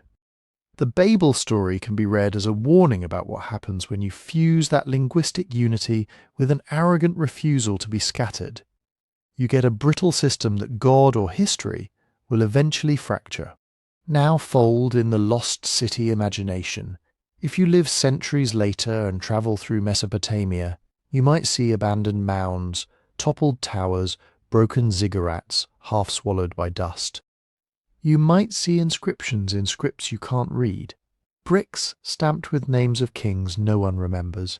It is very easy for something like Babel to stick to those ruins in the cultural memory. This must be where they tried to build into heaven. This is the place where God confused the tongues. This hill used to be the tower. Jasher-style retellings lean into that sense of haunted urban archaeology. They map lineages and migrations outward from the Babel event. Different families take their new languages, peel off in different directions, and found new cities with new names. Suddenly the world is a web of post-Babel settlements, some thriving, some vanishing, some remembered only as a line or two in a genealogy. That's where Babel becomes not just a story about language, but a story about geography. The confusion of tongues explains why your neighbours speak differently, but the scattering explains why there are ruined cities out in the desert your people don't claim. Why there are tales of a once great centre everyone left. Why there are half-remembered places on the edges of your maps. And that gives us a clean bridge forward. Once you frame history as a series of resets and scatterings, the flood, then Babel, then later smaller collapses, it's natural to start thinking in terms of migration legends and forgotten hubs. Where did this tribe come from? Which abandoned mound used to be that kingdom? Which lost city is actually a renamed, repopulated post-Babel site? In the next sections we'll follow that impulse. We'll look at how Jasher-type texts and later traditions take Babel's scattershot map and start pinning names to the ruins, lost cities, renamed places, and an ancient world where memory, myth, and broken towers blur together. When people hear lost city, they usually picture one of two things. Either it's Atlantis style, a whole civilization swallowed overnight by the sea, erased with no trace. Or it's Indiana Jones style, a perfectly preserved urban time capsule hidden under jungle vines, waiting for one heroic explorer to cut through the foliage and discover it. The ancient Near East gives you something much messier. First, we need to separate categories. There are places that are genuinely lost in the strong sense, names in old texts that we cannot confidently pin on any ruined valley or hill on a modern map. We know they existed because someone wrote them down. We may have a general region, but that's it. No agreed upon coordinates, no obvious monumental ruin that everyone agrees is this city. Then there are ruins we absolutely know about, big mounds, collapsed walls, burned palace floors, that everyone in archaeology circles argues about. Is this the city X from text A? Or is it city Y from text B? Or is it neither? And we're forcing the text to match whatever's currently sticking out of the dirt. Most lost cities in the biblical world sit in that second bucket. You have tell something here, a line in a conquest list there, an inscription that uses a slightly different spelling somewhere else. And historians are left squinting, asking, are these three ways of talking about the same place, or three separate sites that happen to sound alike? That's where name shifting comes in. Ancient place names change for a bunch of boring but powerful reasons. Conquest is a big one. A new power takes over. They slap their own language on the place, sometimes literally renaming it for their god or their king. Over time, the old name gets buried in local memory. The new name makes it into official inscriptions and later texts. 500 years later, you have two traditions for one city and no easy way to line them up. Translation also scrambles things. A name with a clear meaning in one language can be translated rather than transliterated into another. House of X in one tongue becomes Temple of Y in another. To an ancient scribe, that's normal. To a modern geographer trying to match lists, it's a migraine. Then you have oral memory. People mishear, abbreviate, mash words together. Clan names become town names. Landmarks become region names. The way your great-grandparents pronounced a place might not be how you say it now. Stretch that drift over 1,000 years in a world without standardized spelling, and you get whole families of related names that might or might not point back to a single original site. And finally, scribal variation. Ancient copyists worked by hand. They miscopied, harmonized, updated spellings to fit their own dialects. Two manuscripts of the same tradition can give you slightly different place lists. Now multiply that by centuries and multiple languages. Jasher-type texts live inside that swirl. They're not trying to produce GPS-level coordinates. They're building what you could call a shadow map of the biblical world, a narrative geography that overlays the land with stories, lineages, and moral meanings. In that shadow map, a city isn't just a dot, it's where this particular grandson of Noah settled. It's the place where that particular king tried to rebel. It's where a certain judgment fell, or a miracle happened, or a giant died. Cities become narrative anchors in a web of cause and effect. Because Jasher-style retellings are working with older Bible place names, plus local traditions, plus imaginative expansion, they often preserve alternate names and extra details. A town that shows up in the Bible as a one-line "he built this city" might, in Jasher, become a small saga. Who helped build it? What the people were like? Why God later destroyed it or spared it? To modern readers, that feels like a guided tour through a concrete landscape. But historically, it's a puzzle. Take biblical geography in general. You'll see patterns like a city that, in one text, sits on a route between two well-known places, but in another text seems associated with a different region entirely. A place whose name includes a descriptive element, spring, fortress, height, that could apply to dozens of sites.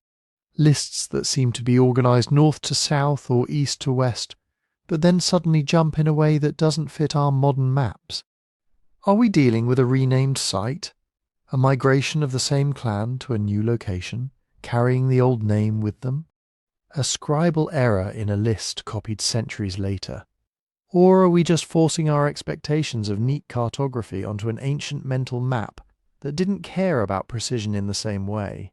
Into that uncertainty, modern imagination likes to pour Atlantis-style expectations. We want a single dramatic cataclysm that wipes one megacity and leaves everything else standing. We want a vanished continent, an advanced tech, We want sonar scans picking up right-angled structures on the sea floor. The biblical and Near Eastern setting is very different. Yes, there are flood stories. Yes, there are destructions. But most lostness is slower and more bureaucratic. A city declines, trade routes shift, an empire falls, a river changes course, inhabitants move a few miles away to better water, and the old site becomes a ruin mound.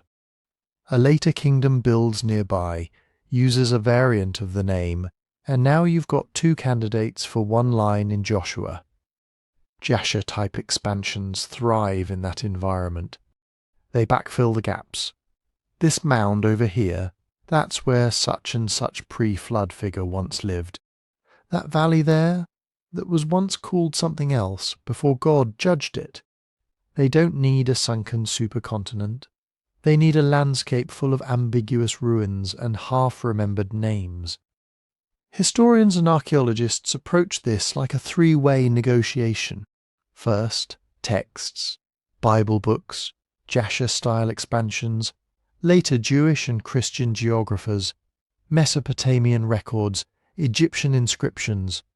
Each one comes with its own biases and time layers. Second, inscriptions on the ground, royal stelae, boundary stones, ostraca, seals. Anything that says I, King so-and-so of City X, did Y here. Those can lock a name to a physical site. Third, archaeology itself, pottery styles, destruction layers, building patterns, radiocarbon dates. If a text says a city fell in a certain era, but the mound shows no burn layer or abandonment at that time, historians have to rethink the identification. Triangulation is slow and often provisional. A site can be confidently identified one decade and then quietly relabeled in another, as new digs or new readings of old texts shift the picture. Which brings us back to lost in this world. Lost rarely means absolute mystery. It usually means partially mapped, heavily debated, caught between text and terrain. Jasher's shadow map runs alongside that, offering connections, motives and backstories that scholars can't just accept at face value, but also can't ignore, because they show how later communities understood their own ruins and renamed spaces. In the next part, we'll push that even further back into the territory where no one expects archaeology to bail them out, the Antediluvian world. The cities before the flood, the ones that by definition are supposed to be gone. When you cross that line from post-flood ruins into pre-flood stories, something strange happens. On the one hand, the world you're reading about feels very familiar. People are farming, herding, building cities, dealing with kings. They marry, feud, migrate, make tools, fight wars. Time is measured, genealogies are tracked, lifespans are counted. On the other hand, that whole world is fundamentally unreachable. By definition, the flood is supposed to have wiped it clean.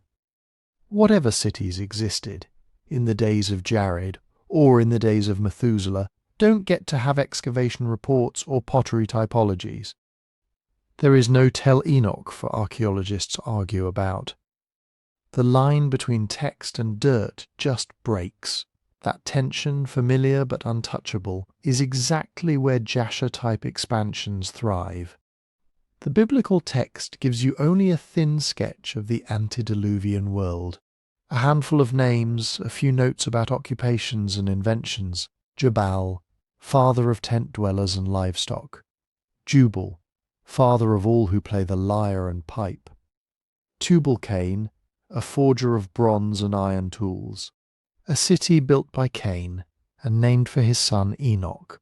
Then the camera jumps forward to violence filling the earth, God regretting, Noah building.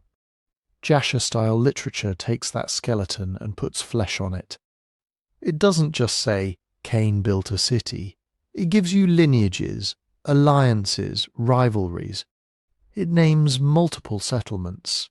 It tells you who moved where, which son or grandson turned, which region into a kingdom, which group rebelled, Which group remained righteous for a while and then fell? Antediluvian history gets populated. From a storytelling perspective, this is powerful. Instead of a blank, you get a map. Instead of a world of faceless sinners, you get dynasties, inventors, founders. The pre-flood period stops being an abstract before and becomes a crowded stage. And genealogy is the main tool for doing that. In the ancient Near East, genealogy isn't just a family tree. It's a memory technology. It's a way to compress huge amounts of information, migration paths, political claims, moral judgments, into a list of X begot Y. If a city is said to be founded by the sons of so and so, that line can carry several ideas at once. This group came from that earlier region. They inherited or rebelled against a particular ancestor's way of life. They have a claim to that land because of who they're related to. So when a text like Jasher adds extra generations or gives more detail about who married whom, or links a new city to a specific branch of Noah's or Cain's or Seth's family, it's building a narrative map. The genealogies are the roads, the cities are the waypoints. Notice, too, this is how you turn a moral point into geography. If a line is described as wicked, their cities become wicked cities. If one descendant is particularly arrogant, his city becomes the prototype for later arrogant empires. The ground itself in the story remembers character traits. That's where lost cities before the flood take on a different flavour. They're not just places that vanished, they become containers. Containers for forbidden knowledge, containers for human arrogance at its peak, containers for a kind of greatness that went wrong. In Jasher-style expansions and related traditions, antediluvian cities are where people first learn to alloy metals, to manipulate animals, to study the stars in a systematic way, to organise labour on a massive scale. Depending on the storyteller, those skills are either God-given wisdom that gets abused or stolen knowledge that humans were never meant to have. Either way, when the flood comes, those cities take that knowledge down with them. So later writers can say, you see that obscure craft? That strange magical practice? That rumour of giant structures or vanished empires? Those are echoes of the cities before the waters rose. You can't visit them. You can only catch hints, through myths, through ruins that are reinterpreted, through stories like Jasher that reach back and try to fill in the blanks. This pattern isn't unique to Bible-adjacent literature. Look at Mesopotamian traditions. The Sumerian king list famously divides history into two segments: kings who ruled before the flood, with absurdly long reigns, and kings who ruled after. It names primeval cities: Eridu, Bad Tibera, Larak, Sippar, Shuruppak, as centres of rule before the waters came. Later stories like the Atrahasis epic, or the flood portion of Gilgamesh, talk about gods granting the plans of heaven and earth to a wise king, or the secret of immortality, or the design of the boat. Primeval cities become the places where that dangerous knowledge was concentrated. That doesn't mean the biblical flood story copied the Sumerian king list line by line, or that Jasher is secretly preserving a lost archive from Shuruppak. It does mean ancient peoples across this region like to organise time the same way, a distinguished before and after, with a catastrophe in between, and special cities anchoring the before. Those primeval Mesopotamian cities are also half familiar, half unreachable. Some names, like Eridu, line up with archaeological sites. Others are debated or symbolic. Their gigantic kingly reigns are not taken at face value by historians, but the pattern, rule concentrated in a few centres, then interrupted by a remembered flood, matches broader themes.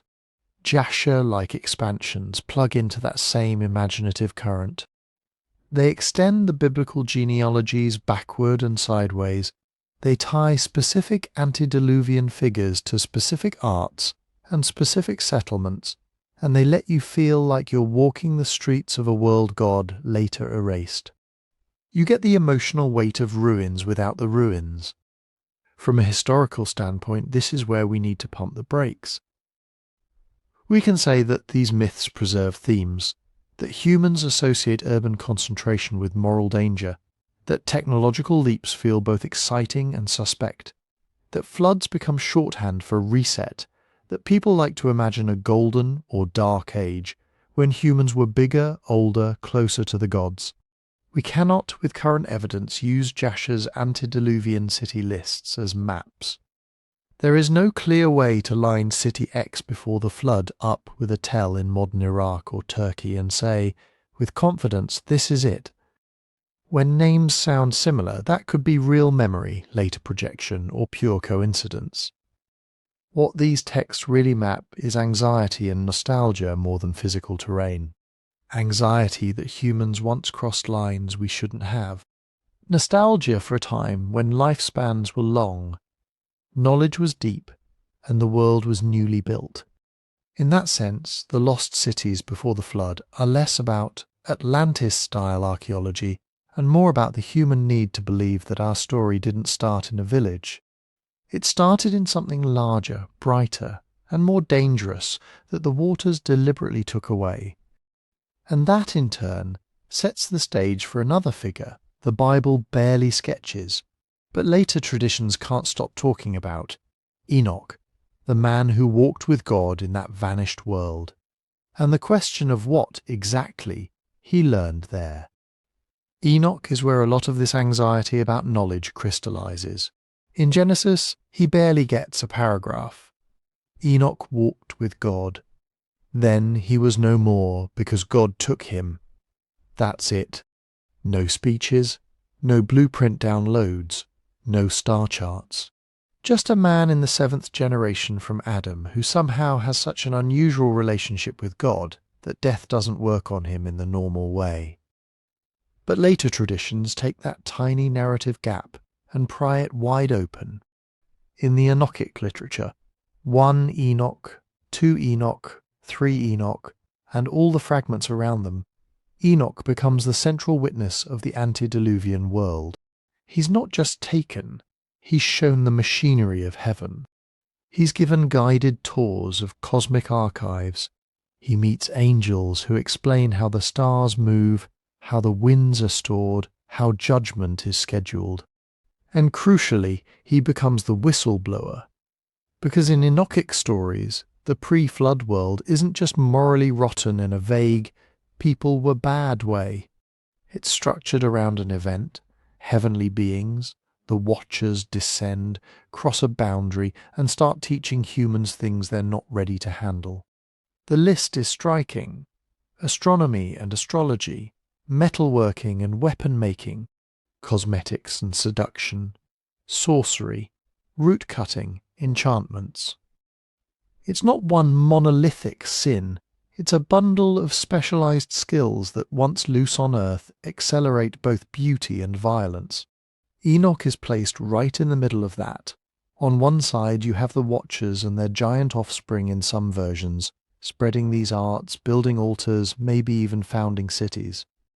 On the other side you have God's response, judgment on the angels, a coming flood for their human collaborators, and a message that needs to be written down and delivered.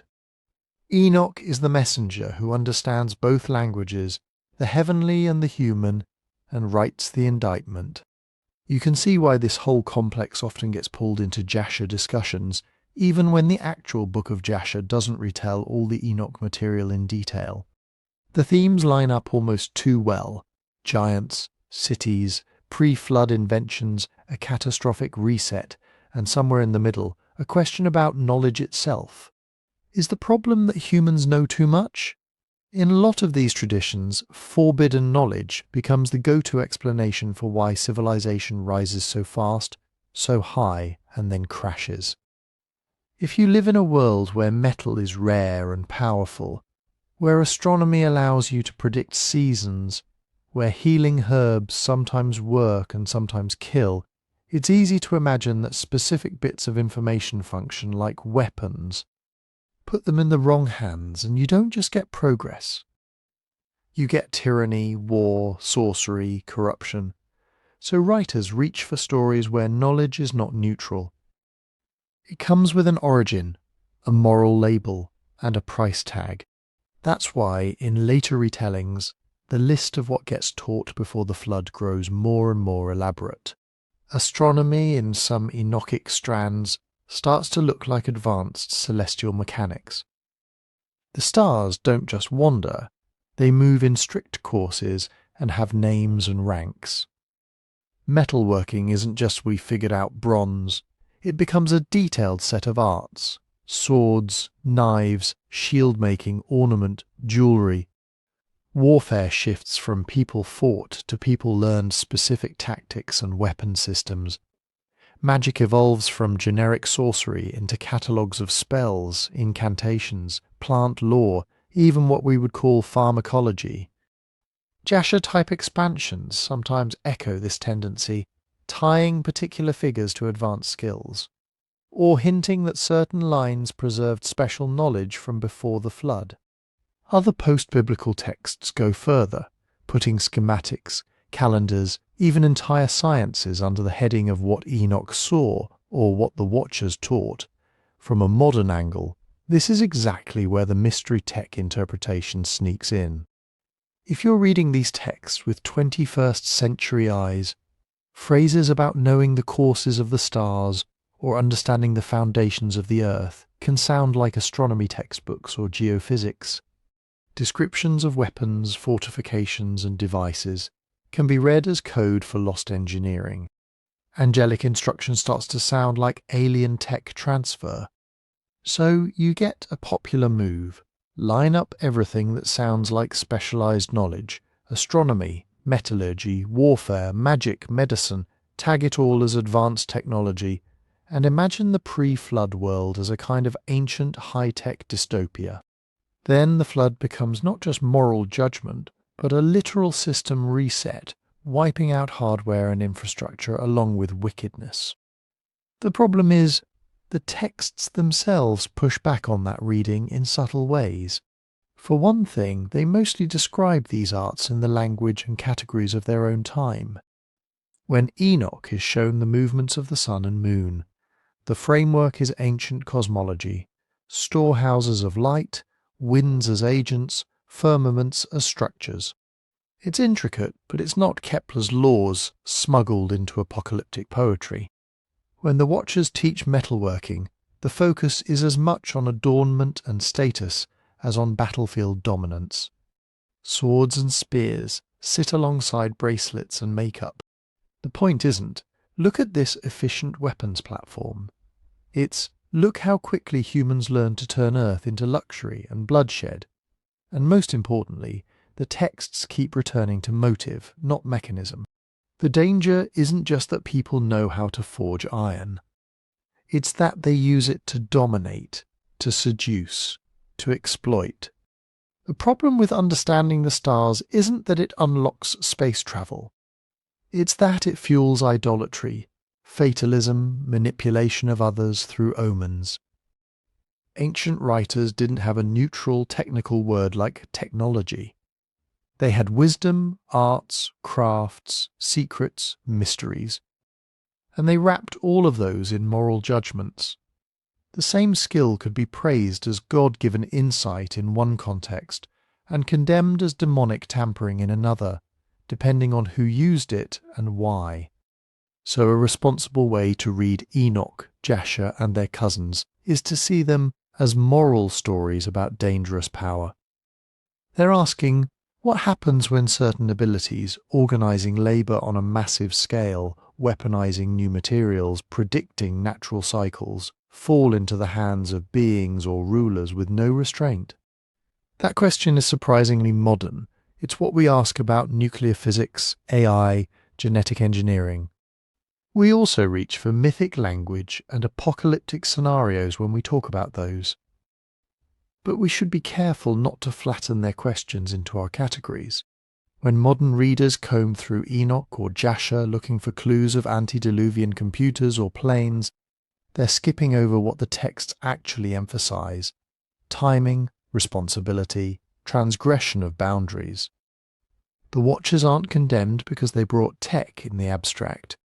They're condemned for teaching secrets in the earth before their appointed time, and for using humans as a kind of experiment. And that timing theme, the idea that certain things arrived too early, in the wrong way, that history got out of sync, is going to matter for another reason. Once you start expanding Enoch's life, the Watcher's rebellion, and the spread of forbidden arts, you have to situate all of that somewhere on the calendar between Adam and Noah. You need dates, generations, overlaps. Did Enoch warn people for decades? How long did the Watchers operate before judgment? How many years did giants rule? Jasher-type texts step into that gap by stretching, compressing, and specifying time in ways the biblical text doesn't, and that, in turn, has fueled a whole other set of modern claims that the official Bible is hiding missing years, that alternate chronologies preserve secret history, that if we just fix the timeline, the whole story of giants, floods, and lost knowledge will finally snap into place. So before we get to Exodus and plagues and sea crossings, we need to pause on the thing that quietly structures all of this. How these books count years, stack generations, and decide what belongs when. If you've ever tried to line up Bible dates on a spreadsheet, you know very quickly there isn't just one biblical timeline. Even before you add Jasher, the ground is already moving under your feet. The numbers in Genesis are not the same in every ancient tradition. The ages of the patriarchs, the years between generations, the total time from Adam to the flood, from the flood to Abraham, those all shift depending on which textual family you're looking at. The Masoretic text, the basis of most modern Hebrew Bibles and many Christian Old Testaments, has one set of numbers. The Greek Septuagint, the Bible of the early Church, has another. The Samaritan Pentateuch, preserved by the Samaritan community, has its own tweaks again. Sometimes the differences are small, a decade here, a few years there. Sometimes they're huge. In some Septuagint manuscripts, additional years are added before a patriarch has his first son, which stretches the pre-flood and post-flood timelines by thousands of years compared to the Masoretic. Scholars debate why. Some think scribes harmonize numbers to make patterns, like rounding total years to symbolic figures or syncing up events. Others suggest that different communities inherited different local traditions and just copied them faithfully. In a few cases, mistakes almost certainly slipped in. One scribe misreads a number, another standardizes it, and suddenly a patriarch lives 100 years longer in one tradition than another. The point is, there was never one single untouchable chronology that everybody agreed on, and then somebody removed. There were lines of transmission, each with its own math. Jasher walks into that already complicated landscape and does what expansion texts love to do. It makes the story feel continuous. Where Genesis might jump from X lived, begot Y, and then died to the next name on the list, Jasher tries to fill in the space between those commas. It tells you who was alive at the same time, which patriarch visited whom, how long particular kings reigned, how many years passed between this warning and that judgment. In order to do that, it has to make decisions. Did Enoch overlap with Noah? Did Nimrod meet Shem? How long did the Watcher's influence in traditions that assume that background linger before the flood? When exactly did people start building certain cities relative to the ages of the patriarchs? Jasher doesn't shrug and say, sometime. It assigns numbers. You get specific spans. So many years of preaching, so many years of building, so many years under this or that ruler. The result is a narrative that feels like a single unbroken line from Eden to Babel to Abraham. No gaps, no mystery intervals, every generation chatting with the previous one. That's part of its appeal. It answers the nagging questions. Could Noah have talked to Methuselah? Did Abraham know about the tower from witnesses, not just from God? Jasher frequently says yes, and here's how the years line up. But that's also where things get volatile in modern hands. Once you treat Jasher's chronology as a correction rather than a creative elaboration, small differences start to look like revelations. Add a few hundred years between the flood and Babel, and suddenly there's room for a sprawling pre-Babel civilization with metalworking, towers, maybe even lost continents. Stretch out the lives and overlaps of certain figures, and you can imagine knowledge being handed down in an unbroken chain, from before the flood to later empires. Compress things, and you can argue the opposite. There wasn't time for that many cities, that much tech, that many wars. So if a text shows them, it must be evidence of something extraordinary. Outside intervention, forbidden wisdom, suppressed history. You can see the move. Take an already elastic timeline, adopt one particular version as the real one, then read every extra year as a place to plug in giants, lost cities, or hidden empires. Underneath all of this sits a modern habit that doesn't quite fit the ancient material, treating genealogies as if they were factory-grade chronological ledgers. In the ancient world, genealogies are often telescoped. X begot Y can mean X was the ancestor of the line that eventually produced Y. Not Y was literally the next baby born. Skip generations are normal. Names can function as clan markers, regional labels, even titles. If you read those lists as airtight, no gaps allowed calendars, you'll inevitably think something is missing when the math doesn't give you enough time for everything you imagine should be there. Then, when a book like Jasher comes along and fills in the blank space with extra names and spans, it can feel like you've finally found the missing pages of history. But that's a feeling, not proof. A more balanced approach starts by asking, what can we actually compare? You can line up broad sequences.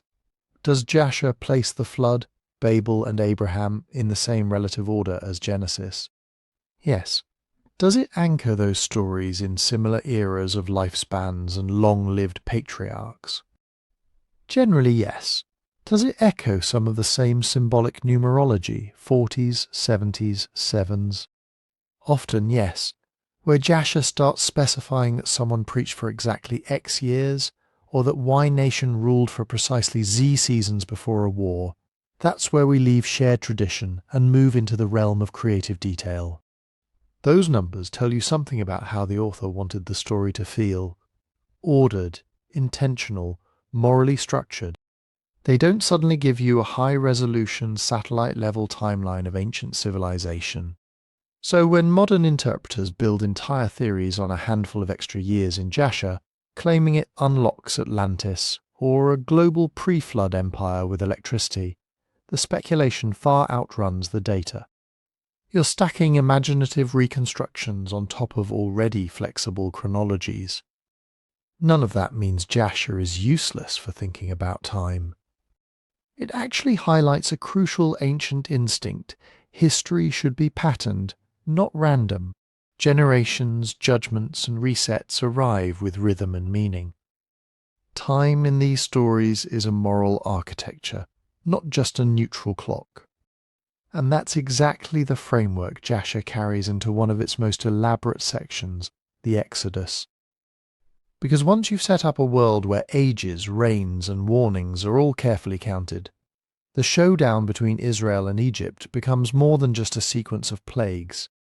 It turns into a meticulously timed drama, dreams decades in advance, prophecies ripening, kings rising and falling on schedule. That's where Jasher's retellings get especially dramatic, when it starts to apply its way of counting time to Pharaoh, Moses, and the greatest reset of the ancient Near East. By the time Exodus opens in most Bibles, you're dropped into the action. There's a new king who did not know Joseph. The Israelites have gone from honoured guests to slave labour. Moses is born under threat of genocide, rescued, raised in the palace, then vanishes into Midian after killing an Egyptian.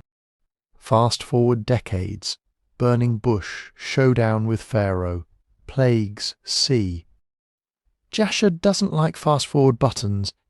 It takes that whole compressed stretch, Egypt's rise, Israel's oppression, Moses' childhood, and stretches it into a political thriller. Instead of an anonymous new king, you get a sequence of rulers, court factions, and backstory. You're told how Egypt rose to power after earlier wars, how counselors interpreted omens about a future deliverer, how decrees against the Hebrews didn't come out of nowhere but were argued, resisted, reinforced. The palace isn't just a backdrop anymore, it's an ecosystem. Moses' early life gets the same treatment. In Exodus, you basically learn he's hidden, he's found by Pharaoh's daughter, he grows up, he one-punches an Egyptian, and now he's a fugitive. Jasher fills in the blank decades. You get stories of the infant Moses being brought before Pharaoh, of symbolic episodes that hint at future conflict, of courtiers already anxious that this Hebrew child might threaten the throne. In some versions of the wider Jasher tradition, Moses even appears in neighbouring kingdoms before returning to Egypt, a kind of exiled prince arc, where he learns statecraft, warfare, and law from multiple cultures. Whether you take those scenes as history or as literary embellishment, they tell you what the author thinks Exodus is really about. Not just God versus Egypt, but Moses versus a specific political machine that has been warned, has plotted, and has doubled down for years. That's why the plagues in this expanded frame feel like the climax of a long-running confrontation instead of a surprise ambush. In the biblical text, the plagues already work on multiple levels. They're judgments on Egypt's gods, a liberation of slaves, a demonstration of divine power, and a test of Pharaoh's heart. Scholars have layered on more readings. Maybe the sequence loosely tracks natural phenomena in the Nile Delta. Maybe it's written to echo creation in reverse, unmaking Egypt's world. Maybe it's political theatre aimed at saying, your empire is not invincible. Our God can tear it apart. Jasher-style expansions lean into that theatrical side. It doesn't just say, there was a plague. It lingers on court meetings, reactions, debates. Magicians are named, not just mentioned. You hear what advisors recommend, how Pharaoh vacillates, how the people suffer and complain, how pressure builds inside the system long before the final break. Each plague becomes an episode, a season finale, with its own build-up and fallout, not just a line on a list. This is where symbolic and polemical readings snap into focus. Symbolically, plagues have always invited interpretation. Darkness over the land, rivers turned to blood, death of the firstborn. These read like cosmic verdicts. Empires that claimed control fertility, order, and time find those exact domains sabotaged. The sun god Ra can't light the sky. The Nile, source of life, becomes a sign of death. The royal lineage that guarantees continuity is cut off in a single night. Polemically, these texts are saying something sharp about power. Egyptian wisdom, magic, and religion, represented by Pharaoh's court, are outmatched. The narrative is crafted so that every time Pharaoh looks strong, the rug gets pulled. His magicians can imitate the early signs, but they can't stop them. He can negotiate, but he can't keep his word. He can threaten, but he can't protect his own house. Jasher intensifies that polemic by adding motives and speeches. We're told more explicitly why Pharaoh refuses, how pride, fear of losing cheap labour, and pressure from elites lock him into self-destructive choices. It's like watching a slow-motion collapse of a regime that can't imagine a world where it isn't in charge. For modern historians, this is exactly where the debates flare up. On one end of the spectrum, some argue for a fairly direct historical core. A group of Semitic slaves really did escape from Egypt under some leader. Later tradition preserved memories of disasters, maybe environmental, maybe political, that were woven into the plague cycle. On this view, expansions like Jasher preserve faint echoes or just dramatize the gaps. Others are much more cautious. They see Exodus as a foundational myth crafted centuries after the supposed events, especially during or after the Babylonian exile, to answer pressing questions. Who are we? Why is our God worth trusting after catastrophe? How do we understand oppression and liberation? In that reading, the specific details of Pharaoh's court, the sequencing of plagues, even the geography can be more about theological artistry than about reporters on the scene. And then there are hybrid approaches. Some scholars propose that smaller, local experiences, like groups escaping corvée labour or regional plagues hitting parts of Egypt, were gradually bundled, reinterpreted, and scaled up into the grand Exodus story. Jasher would then be a late step in that process, not creating events from nothing, but thoroughly re-narrating them with moral clarity and narrative flair. Notice what almost everyone in that conversation agrees on, though, even when they disagree about what really happened. Exodus functions as identity memory. It's the story communities tell themselves and their children to answer, how did we become who we are? It encodes a pattern: oppression, cry, divine hearing, confrontation with power, costly liberation, journey into uncertainty. In Jewish tradition, that memory gets ritualized every year at Passover. In Christian readings, it gets remapped onto other events: Jesus' death and resurrection, spiritual liberation, future hope. Jasher's extra scenes don't change that core function. They amplify it by giving you Pharaoh's dreams, backroom arguments in the palace, extended dialogues between Moses and the court. The author cranks up the stakes. Every refusal feels heavier because you've watched the warnings multiply.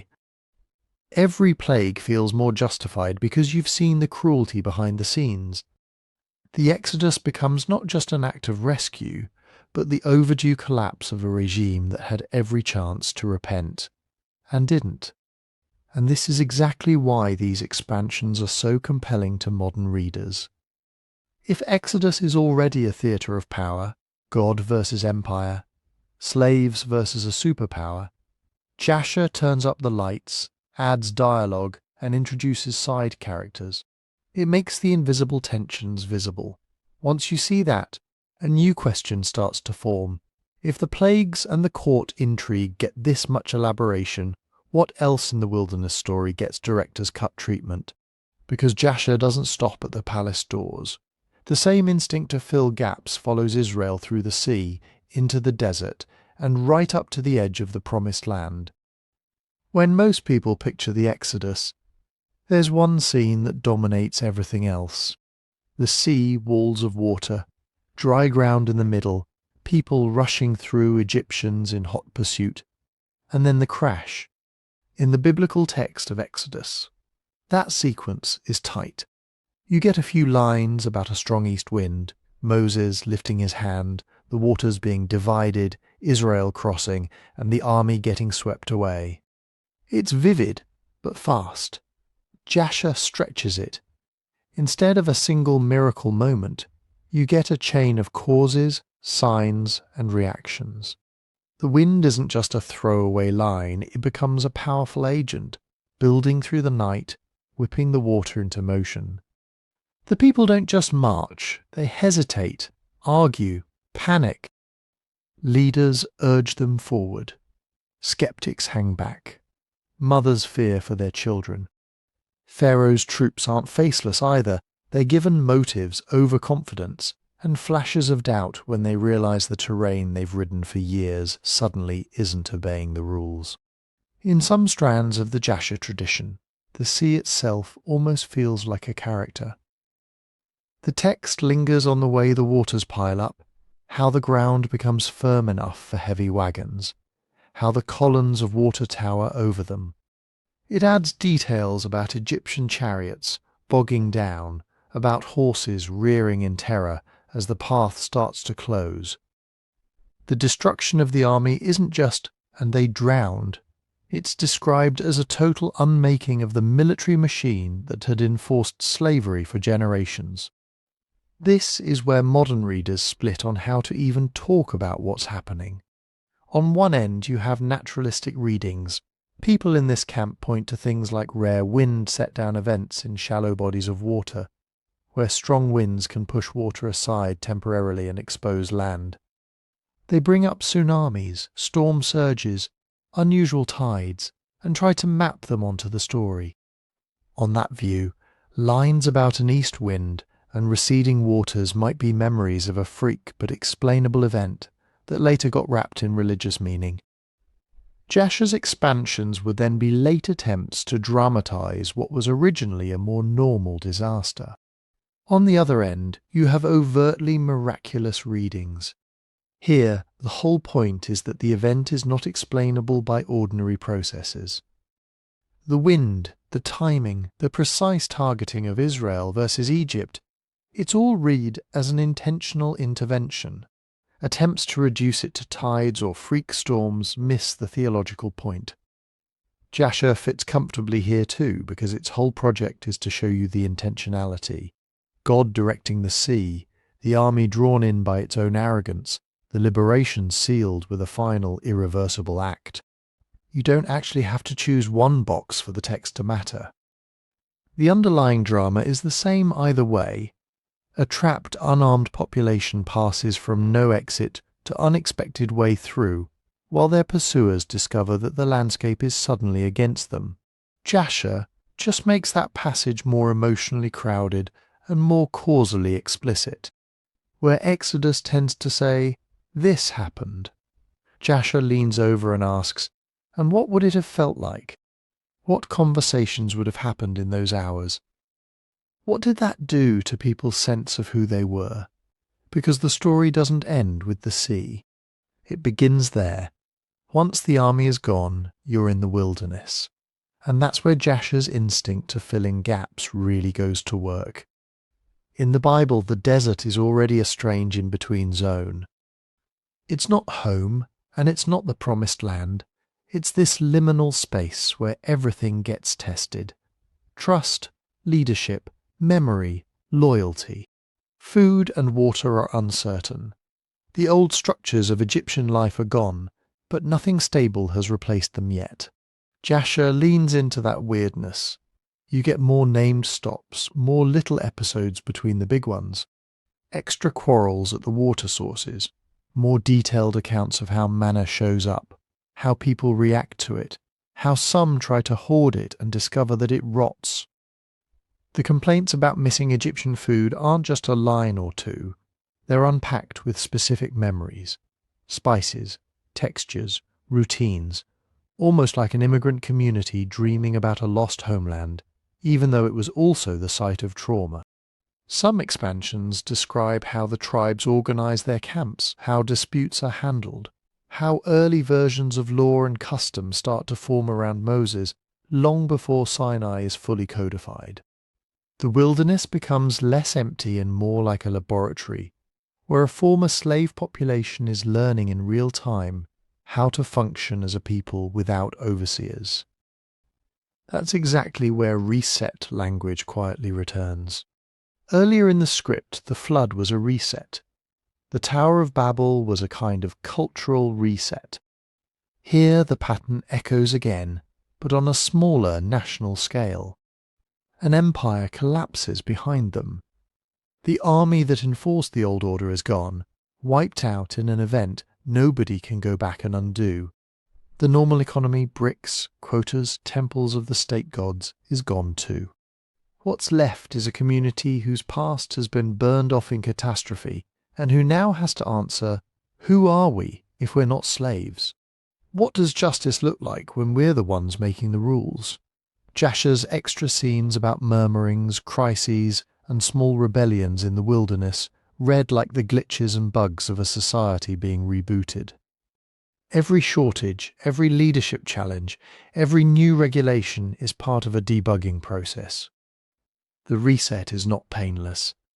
People romanticize Egypt, resist change, push back against Moses, and sometimes pay with their lives.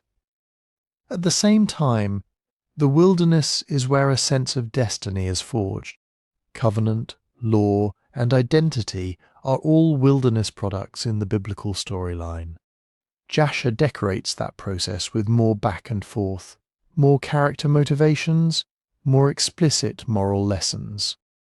But the basic arc is the same: catastrophe, escape, wandering, reformation, and surrounding all of that is geography.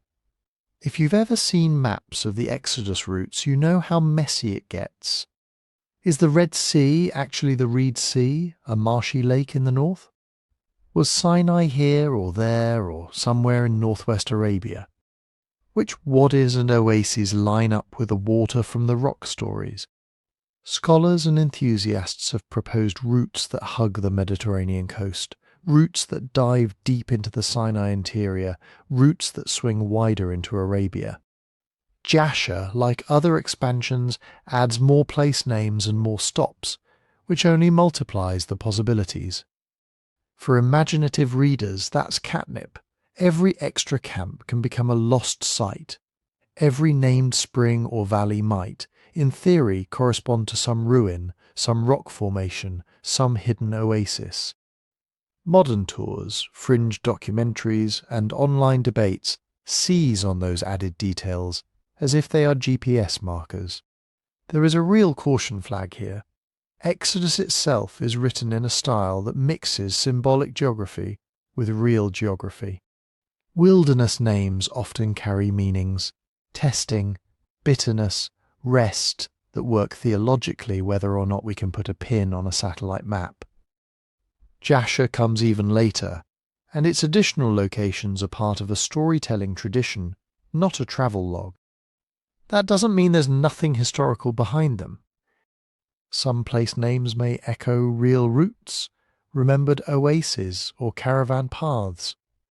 But when people claim, "We found the exact crossing point," or "This ruined fort must be a wilderness camp mentioned only in Jasher," they're moving way beyond what the texts themselves can support. So it helps to hold two things at once. On the one hand, the Exodus tradition, including expansions like Jasher, is rooted in landscapes people actually moved through: deserts, seas, mountain ranges, trade routes. On the other hand, those landscapes have been overlaid with decades and then centuries of retelling, where the main goal is not to give you a hiker's guide, but to shape how you understand deliverance, testing, and identity. In that sense, the sea event and the wilderness wanderings are less about exactly where and more about what. What happens to a people when their world ends? When an empire that defined every part of their life suddenly releases them, violently, catastrophically, into an unknown future? How do they carry trauma, longing, and hope into a harsh in-between space? How do they come out the other side as something new? Jasher's answer is to slow down and let you sit with those questions, to turn a few biblical chapters into a long, uneven, often uncomfortable reset process. And once you see how powerful that is as a narrative of origins, it becomes easier to understand why later communities might look at a book like Jasher and say, "Why was this left out?" Was something being hidden? That's where we have to step back from the story itself and look at the history of canons, censorship myths, and modern esoteric marketing. That feeling, that sense of, wait, this is rich and wild and full of things my Bible barely hints at, so who cut it out, is where the removed book story gets its power. It gives you a villain. In the popular version, there's a shadowy council or a Vatican backroom, or a cabal of bishops and emperors who sat down one day and said, "These parts of the story are too dangerous." Giants, resets, lost cities, the real spiritual text. Bury it. Jasher then becomes the rebel text, the one that slipped through the net, the piece you were never meant to see. That's a compelling narrative because it does a couple of things at once. It explains gaps. Why are there only a few lines about Nephilim, or Babel, or the weird bits around Exodus, when clearly there was more tradition floating around? The censorship story says, because it was edited out. It flatters the reader. If this book was hidden, and you found it, that means you're part of the small group that sees through the cover-up. You're not just reading a text, you're joining an inner circle. That's emotionally powerful, especially for people who feel burned by institutions or disappointed with shallow teaching. And it simplifies a messy history. Instead of centuries of copying errors, regional traditions, lost manuscripts, slow debates, and boring scribal work, you get a single dramatic act. It was removed. But the actual history of how books survive or don't is weirder, and in some ways more sobering. First, the obvious but easy to forget point. Ancient works disappeared all the time with no conspiracy involved. Scrolls rot, libraries burn, languages fall out of use. Communities move or die, clay tablets last, papyrus usually doesn't. Lots of things mentioned in the Bible itself, the Book of the Wars of the Lord, other prophetic writings, court chronicles, just faded out of the manuscript stream and never made the jump into the periods where we actually have a lot of physical copies. Then there's the second category, works that survived but were never accepted into a given community's scripture list. That's where Jasher lives. By the time of the classic Jewish and early Christian canon discussions, there were already piles of extra stories, Jubilees, Enoch, various expansions of Daniel and Esther, wisdom texts, apocalypses, retellings of Genesis and Exodus. Some groups loved them and read them devotionally. Others treated them as instructive but not sacred. When you look at those lists, Jasher isn't being ripped out. It's just not in the pile of texts those communities considered from the start foundational. That doesn't mean nobody read it.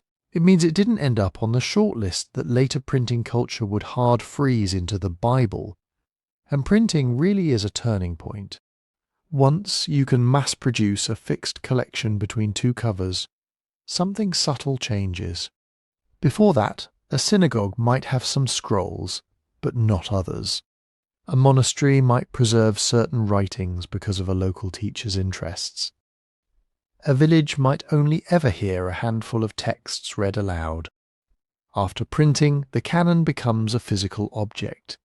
A single standard volume, and anything outside those covers becomes extra, apocryphal, or, in more polemical moments, dangerous. Religious authorities trying to defend what they see as the core sometimes talk about non-canonical works in language that makes them sound illicit or spiritually risky. Critics then take that defensive posture and upgrade it into C. They're hiding things. Layer onto that centuries of Protestant Catholic fights over which books belong, and you get a culture where removed and added accusations fly back and forth. Jasher gets swept into that atmosphere even though its own story is mostly one of late circulation, forgery charges and patchy manuscript history. Online, all of this gets distilled into slogans. Banned from the Bible. Books the church doesn't want you to read. Recovered forbidden scriptures. Headlines like that spread because they're shareable. They're easy to believe if you've experienced real institutional cover-ups in other areas. And in a fragmented media world, being the channel that tells you what they won't is literally a business model. So how do you navigate that without just throwing up your hands? You don't have to become a specialist, but you can start asking a few specific questions any time someone claims a book was removed or suppressed. Provenance first. When and where does this book actually show up? Do we have ancient manuscripts, or does it pop into existence in the 1700s with a dramatic backstory? Are there versions in multiple languages, across different regions or only one late printed edition? Then, manuscript trail. Scholars get excited when a text can be traced through physical copies. Fragments in caves, codices in monasteries, citations in early commentaries. Jasher, in its various claimed forms, has a spotty trail at best. That doesn't automatically make it worthless, but it does put a ceiling on how early we can responsibly push it. Next, consensus markers. Has this text been edited and translated by people who don't need it to be true for their theology or brand? Do critical editions exist from academic presses? Can you find it discussed in reference works, not just prophecy conferences and YouTube thumbnails? None of those questions will tell you everything. But they shift the conversation from, "Are they hiding this from me?"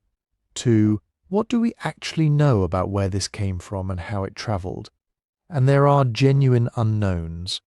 We don't have a complete list of all the texts that ever circulated in ancient Israel. We don't know exactly what every early Christian community read alongside the books that became the New Testament. Some pseudo-Jasher materials may preserve hints of older traditions. Others may be pure medieval imagination. Tracing which lines go where is still an open research problem. That's part of why Jasher keeps pulling people in.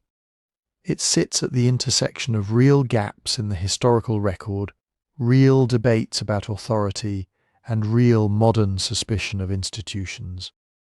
Some of the claims made about it are exaggerations or outright fabrications, but the hunger underneath this desire to recover a larger, stranger, more layered story of human origins and catastrophe doesn't go away just because a particular text turns out to be late. In the next section, we'll step out of the ancient and medieval world entirely and look at what happens when a book like Jasher hits occult circles, prophecy subcultures, and modern social media. Because whatever its actual age, its afterlife is very, very contemporary. Once you hit the modern era, Jasher stops being just a text and becomes a kind of spiritual Rorschach test. Everybody sees something different in it, and what they see usually says more about them than about ancient Israel. In the 19th and early 20th centuries, you find Jasher floating around in occult and esoteric circles. The same people who were into theosophy, Rosicrucianism, ceremonial magic, and hidden masters in Tibet would pick up anything that looked like a lost scripture. Jasher gets treated like a codebook, not a historical narrative, but a map of cosmic cycles, secret races, veiled prophecies. Giants become archons or root races, resets become aeons or vibrational shifts. Lost cities get folded into Atlantis, Lemuria, Shambhala. None of that is there in the text in a straightforward way. But Jasher has just enough gaps, and just enough weird to make it feel customizable. If your worldview already says all religions hide a primordial wisdom, Jasher becomes one more puzzle piece proving you right. Then you get a different kind of reader, the faith-adjacent crowd. These are people who may still identify as Christian or Jewish, or at least spiritual but not religious, who read Jasher like an extended director's cut of the Bible. They're not necessarily buying every conspiracy attached to it. They're just curious. They want the scenes that got left on the editing room floor. How did Noah's neighbours react when he built the ark? What was Nimrod really like? What were the giants doing day to day? Jasher gives you answers. Detailed, vivid, emotionally satisfying answers. You can sit in a Bible study, pull out a line from Jasher about a story everyone knows, and suddenly you're the person with the cool extra lore. You also see Jasher pop up in alternative history and ancient mysteries content. On YouTube, in podcasts, in self-published books, it's used as a kind of eyewitness testimony from the deep past. If you want to argue that there was a pre-flood global civilization, or a technological Babel that got nuked from orbit by God, or that the giants were a literal hybrid species with advanced knowledge, Jasher looks like supporting documentation. Not because it's early, not because it has a rock-solid manuscript pedigree, but because it sounds like the Bible and talks about the things the canonical Bible only hints at. And those hints matter. Giants, resets, and lost cities are incredibly sticky meme clusters. They hit three core questions humans never stop asking. First, who are we really, and did someone else come before us? giants, and ancient hybrid beings let you imagine an earlier, stranger humanity. They make you feel like history isn't flat, it's layered. There were titans once, and we're living in their ruins. Second, how fragile is all of this? Reset language, floods, fire, divine judgments, cosmic do-overs gives shape to our anxiety that civilization can collapse. It's climate dread, nuclear fear, economic panic, all translated into myth. If the world was rebooted before, it could be rebooted again. That's terrifying, but it's also clarifying. Your life is suddenly part of a much bigger pattern. Third, what's missing? Lost cities are the physical embodiment of that question. They say, you're walking on a fraction of the story. Somewhere under the desert, under the ocean, under your feet, there's evidence that everything you were taught is incomplete. Not necessarily wrong, but edited. Now mix those deep questions with the way ancient texts actually talk. The Bible will toss out a line like, "There were Nephilim in the earth in those days, and also afterward," and just move on. It will mention a city with a tower whose top reached the heavens, but not give building specs.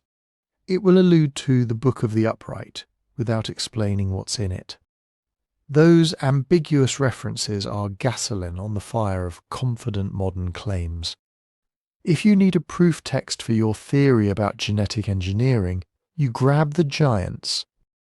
If you want to argue for periodic cataclysms, you grab the flood plus a few resets in Jasher. If you're selling a documentary about a lost global grid of antediluvian cities, you splice together a few vague place names and call it a map. Jasher's expansions feel like they fill in the blanks. They turn suggestive fragments into full-colour scenes. And once a story has dialogue, motivations, numbers and names, our brains tend to treat it as more real than a two-line reference, even if it's actually later and less historically grounded. So how do you read Jasher in a way that's actually profitable? First, treat it as a cultural artifact. It's a window into how later communities imagined the ancient past. What did they think justice looked like in Noah's day? How did they picture the politics around Babel? What kinds of sins did they think warranted a reset? Those questions tell you as much about them as about the people they're describing. Second, see it as narrative expansion. It's part of a long tradition of rereading sacred stories and asking, what's between the lines? Jewish midrash, Christian legend, Islamic Qisas al-Anbiya, they all do this. Jasher sits in that same impulse, even if its exact historical roots are later and messier than the marketing suggests. Third, use it to exercise your mythic imagination without shutting off your critical thinking. Let it raise possibilities. Let it make you notice how sparse some biblical narratives are. Let it feed your curiosity about giants, resets, and lost cities. But keep a clear mental label on it. This is a late, layered, debated text, not a secret USB backup of the original Bible. By the way, if you like that space right at the edge between what we know and what we can only guess, this is exactly why I put together our book on 12 unexplained mysteries. It walks through cases where the evidence is real, but the answers are still open. You can grab it on the channel's website. There's a link waiting for you in the description. Because that's really the sweet spot with something like Jasher. Not blind belief, not reflexive dismissal, but letting it keep the questions alive. What would it mean if fragments of true older traditions are embedded in texts we can't fully date? How do we distinguish those from pure invention? Why do certain themes, giants, resets, lost cities, keep surfacing in totally different cultures and eras? In the final section, we'll pull all of this together and talk about how to navigate that tension. What's responsible to believe, what you should hold loosely, and how to keep exploring stories of giants, world resets, and buried civilizations without getting lost in the hype. So let's pull the whole thing into focus. When people say the Book of Jasher, they're actually talking about three different things without realizing it. First, there's the biblical Book of Jasher itself, just a title, cited twice in Joshua and 2 Samuel, completely lost as far as we can tell. No manuscript, no table of contents, just the knowledge that something by that name once existed and was considered worth quoting. Second, there's the medieval Hebrew Sefer haYashar. That's a real text with a real manuscript tradition, but it's late. It retells Genesis and Exodus with a lot of imagination, and it almost certainly isn't the same Jasher the Bible cites. Third, there's the 18th-19th century English Book of Jasher, the one that goes viral in conspiracy circles. That version shows every sign of heavy editing, creative translation, and in places outright fabrication. It's closer to religious fan fiction than to a clean window onto the Bronze Age. Once you separate those three, provenance starts to matter. Are we dealing with a book the Bible mentions, but that no longer survives? Then we're in the realm of inference and humility. We can't quote what we don't have. Are we dealing with a medieval work? Then it can tell us a lot about medieval imagination, theology and storytelling, and maybe preserve some older echoes. But it's not an eyewitness report from Noah's neighbours. Are we dealing with the 1829 English Jasher? Then we're reading a modern product that's shaped by its own time, its own agendas, and probably its own marketing. Within that clarified picture, giants, resets, and lost cities look a little different. Giants, in Jasher, are part of an interpretive tradition. They expand on the Nephilim and the mighty ones, the same way later Jewish and Christian writers expand on angels and demons. You get more names, more backstory, more psychology. That's valuable as a record of how people wrestled with a disturbing idea, ancient hybrid beings, violent elites, something bigger than ordinary humans. But it doesn't automatically tell you what actually walked the earth before the flood. Resets, the flood, Babel, plagues, collapses are catastrophe memory, refracted through theology and story. They probably carry echoes of real disasters, regional floods, city burnings, crop failures, invasions. Jasher stacks those into a pattern. When corruption spikes, the world gets wiped or scattered. That pattern is revealing, not because it gives you exact dates for global cataclysms, but because it shows how communities made sense of fragility and collapse. Lost cities in Jasher live in legendary geography. They sit at the blurry line between historical towns, renamed ruins, and places that exist mostly to make a point. They reinforce the sense that the land itself is layered. Pre-flood, post-flood, pre-Babel, post-Babel. You can use that as a prompt to go look for archaeology, but you can't just flip Jasher open like a GPS and assume every place name is a suppressed satellite city. So how do you navigate the next lost book that crosses your feed? Start with a few simple questions. When does this text actually show up in the historical record? Are we looking at something with manuscripts from the 2nd century, the 10th, or the 1800s? Who is preserving and copying it? Is it moving through normal religious and scholarly channels, or does it appear out of nowhere with a single publisher and a lot of hype? What does it claim about itself? Is it modest, these are stories handed down? Or does it loudly announce that it's the missing piece that finally explains everything? How does it line up with what we already know from archaeology, linguistics, and comparative history? Does it fit into the landscape, or does it require you to throw out everything else to make it work? And maybe the most important, what do I want this text to be true for? Am I using it to confirm a story I already like, or am I actually letting the evidence push back on me? If you can hold those questions in your head, Jasher becomes a training ground. You get to practice sitting right at that edge between fascination and discernment. Some things will probably stay unresolved, We may never know exactly what the original Book of Jasher contained. We may never be able to separate every faint memory of a real flood or real ruined city from the mythic scaffolding wrapped around it. We may never draw a clean line between actual ancient giants and stories about terrifyingly powerful people told in giant language. But that's okay. Careful wonder is better than certainty bought on the cheap. It leaves room for new discoveries. It lets you enjoy the mystery without handing your judgment over to the loudest voice with the wildest thumbnail. If you've stayed with this all the way to the end, this is exactly the kind of deep dive I love making, and it really does help if you tap like, drop a comment, and subscribe so you don't miss what's next. In fact, tell me in the comments where you're listening from and what time it is there right now. I love seeing the little map of insomniacs, commuters, and late-night rabbit holers that builds up under these videos.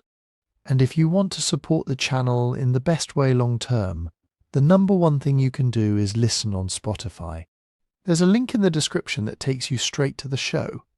Throw it on during your drive, your workout, or your next research binge. Stay curious, stay careful, and keep asking good questions about giants, resets, and lost cities. The stories are old, the evidence is evolving, and we're still right in the middle of figuring it out.